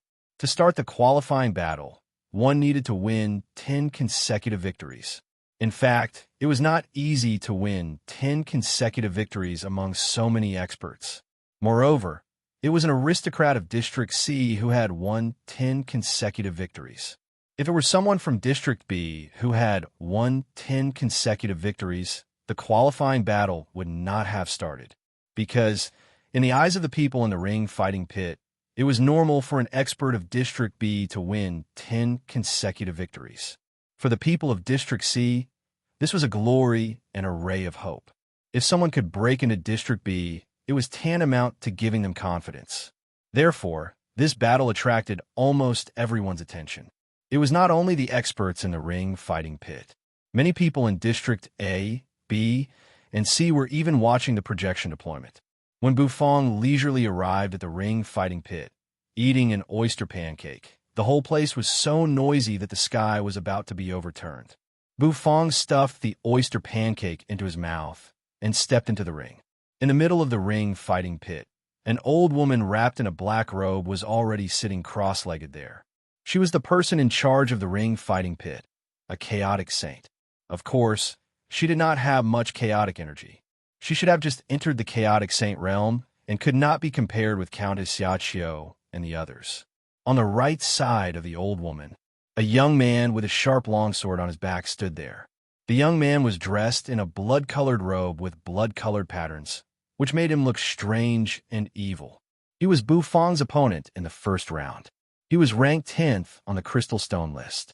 He was an extremely powerful existence who had once obtained 20 consecutive victories. Although his cultivation base was also at the peak of the Saint of the Great Path, he was stronger than Aohan. The young man was like a black hole as he stood there, sucking in everything. With his strange aura and powerful strength, it wasn't strange for him to be the first to fight in the qualification battle. With his hands behind his back, Bufang stepped into the ring fighting pit. Xiao Bai followed behind him. Little Hu sat on Xiao Bai's shoulder, while Xiaopi lay on Xiao Bai's head. As soon as this strange combination appeared, it caused a huge uproar. During this period of time, Bufang's 10 consecutive victories and the accumulated fame had completely exploded at this moment. He had become the pride of the experts of District C, but he had also become a thorn in the eyes of the experts of District B. Bufang's 10 consecutive victories were obtained by defeating 10 experts from District B. Strictly speaking, it was more difficult to achieve than those in District B. In general, the fighting prowess of the experts of District B was stronger than that of District C. In the Countess's mansion, Countess Xiaoqiu crossed her legs and looked indifferently at the projection array. She was also looking forward to seeing if Bufang could enter District B. In addition to Countess Xiaoqiu, such an exciting event naturally attracted the attention of many nobles of District C. The other two earls and other nobles all saw this scene. Many people still remembered Bufang. Isn't that the lizard from District D? Yes. How did this lizard become a noble and enter the fighting pit? Am I dreaming? This damn lizard. Many nobles felt as if they were in a dream, and many could not believe it. However, most of them were still paying attention to this scene. A lizard from District D actually became the hope of District C to enter District B. How ironic was this? In the fighting pit, it was noisy all around, and most of them were cheering for Bufang. Of course, there were also experts of District B roaring and booing at Bufang. It was impossible to influence him. Bufang didn't care at all. He came to the fighting pit and looked at the person in charge. The person in charge glanced at Bufang indifferently. That glance seemed to make Bufang fall into a black hole. A chaotic saint was indeed unfathomable. The qualifying battle. You're almost late. Young man, don't underestimate the qualifying battle. The crone looked at Bufang and said lightly. Bufang nodded seriously. Naturally, he would not underestimate anyone. There are 3 qualifying battles in total. This is your first opponent. Hajong, the sword devil. The crone said. As soon as she finished speaking, the crone's figure began to slowly disappear as if she had blended into the void. The first qualifying battle begins. Bufong of District C versus Hajong of District B. Roar. The moment the crone disappeared, the noise in the fighting pit soared into the sky, as if it was about to tear the sky apart. The eyes of the blood-robed youth standing opposite Bufong narrowed. The sword on his back, which seemed to be bathed in blood, was unsheathed. Clanging noises shook the void, as though it was tearing a hole in the void. I'll finish you with one sword, Hajong said. It was indeed rare for someone from District C to win 10 consecutive victories. However, Hajong still didn't put Bufong in his eyes.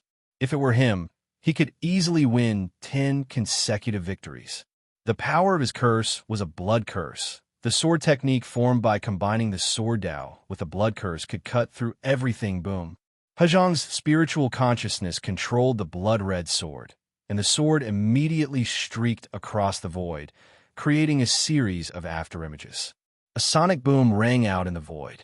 The speed of the sword was too fast. Bufong could only see a beam of sword light flashing past, approaching his cheek. Xiao Bai's mechanical eyes flashed. With a clanging sound, he raised his leaf-like palm, grabbing the sword. Come at me seriously. Don't stop me with a broken puppet, Hajong, the sword demon said casually. There was disdain in his voice for Xiao Bai. Before the battle, he had carefully studied Bufong's 10 consecutive victories.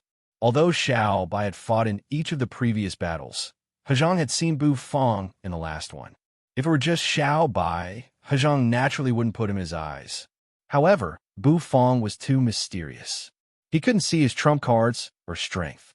This was a man shrouded in mist. He knew that his biggest opponent was not Xiao Bai or that fox, but Bufong. The sword light flashed, sweeping past Xiao Bai. It appeared in front of Bufong. It wanted to stab Bufong's head in an instant. The blood-colored curse power seemed to be able to draw the blood in one's body. Even someone as calm as Bufong felt his blood boiling. All of a sudden, Bufong raised his hand. He flicked his finger. With a flick of his finger, the blood-colored longsword was sent flying. The law of time had stopped the fast sword. Hajong narrowed his eyes, his divine sense moving.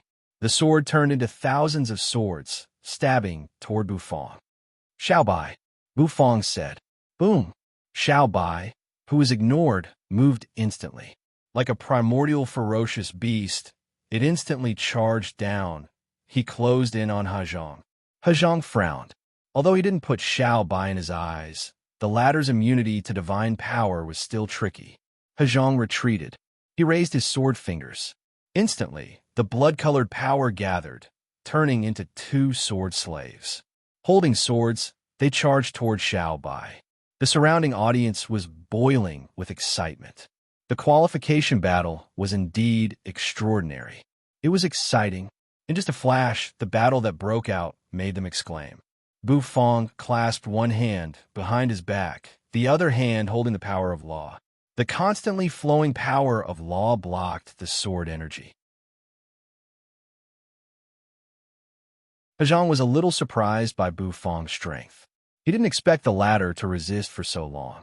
Finally, Hajong made his move again. The tip of his foot touched the void. His figure soared up. Buzz, the blood-colored sword shot out and was held in his hand. Like a flying immortal, he pounced on Bufong. The sword stabbed. Buzz, behind Bufong, the vermilion bird appeared. The vermilion robe's defense appeared. Hajong's sword couldn't break Bufong's defense. Sure enough, you have a magical treasure. You didn't use your full strength. Hajong's eyes were burning with fighting spirit. The sword hummed, and Hajong's body spun, creating a vortex.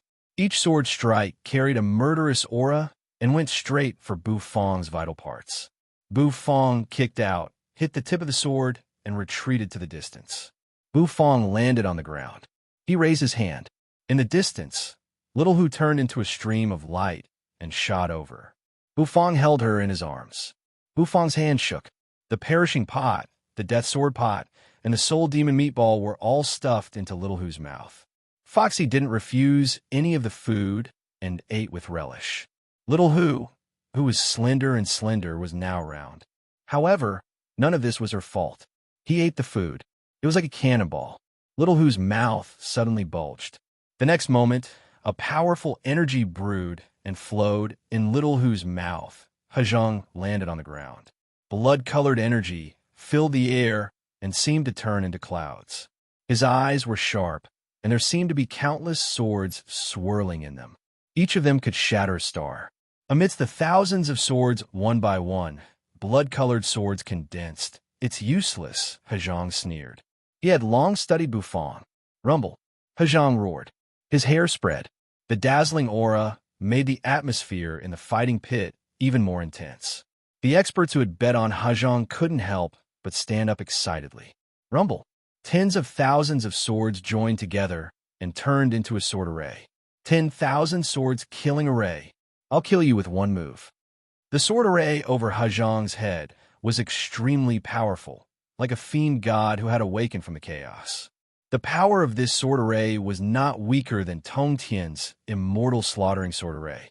Bufong narrowed his eyes. Little Who's mouth bulged more and more. Then Bufong patted him lightly. A huge lotus flower of energy was spat out by Little Who.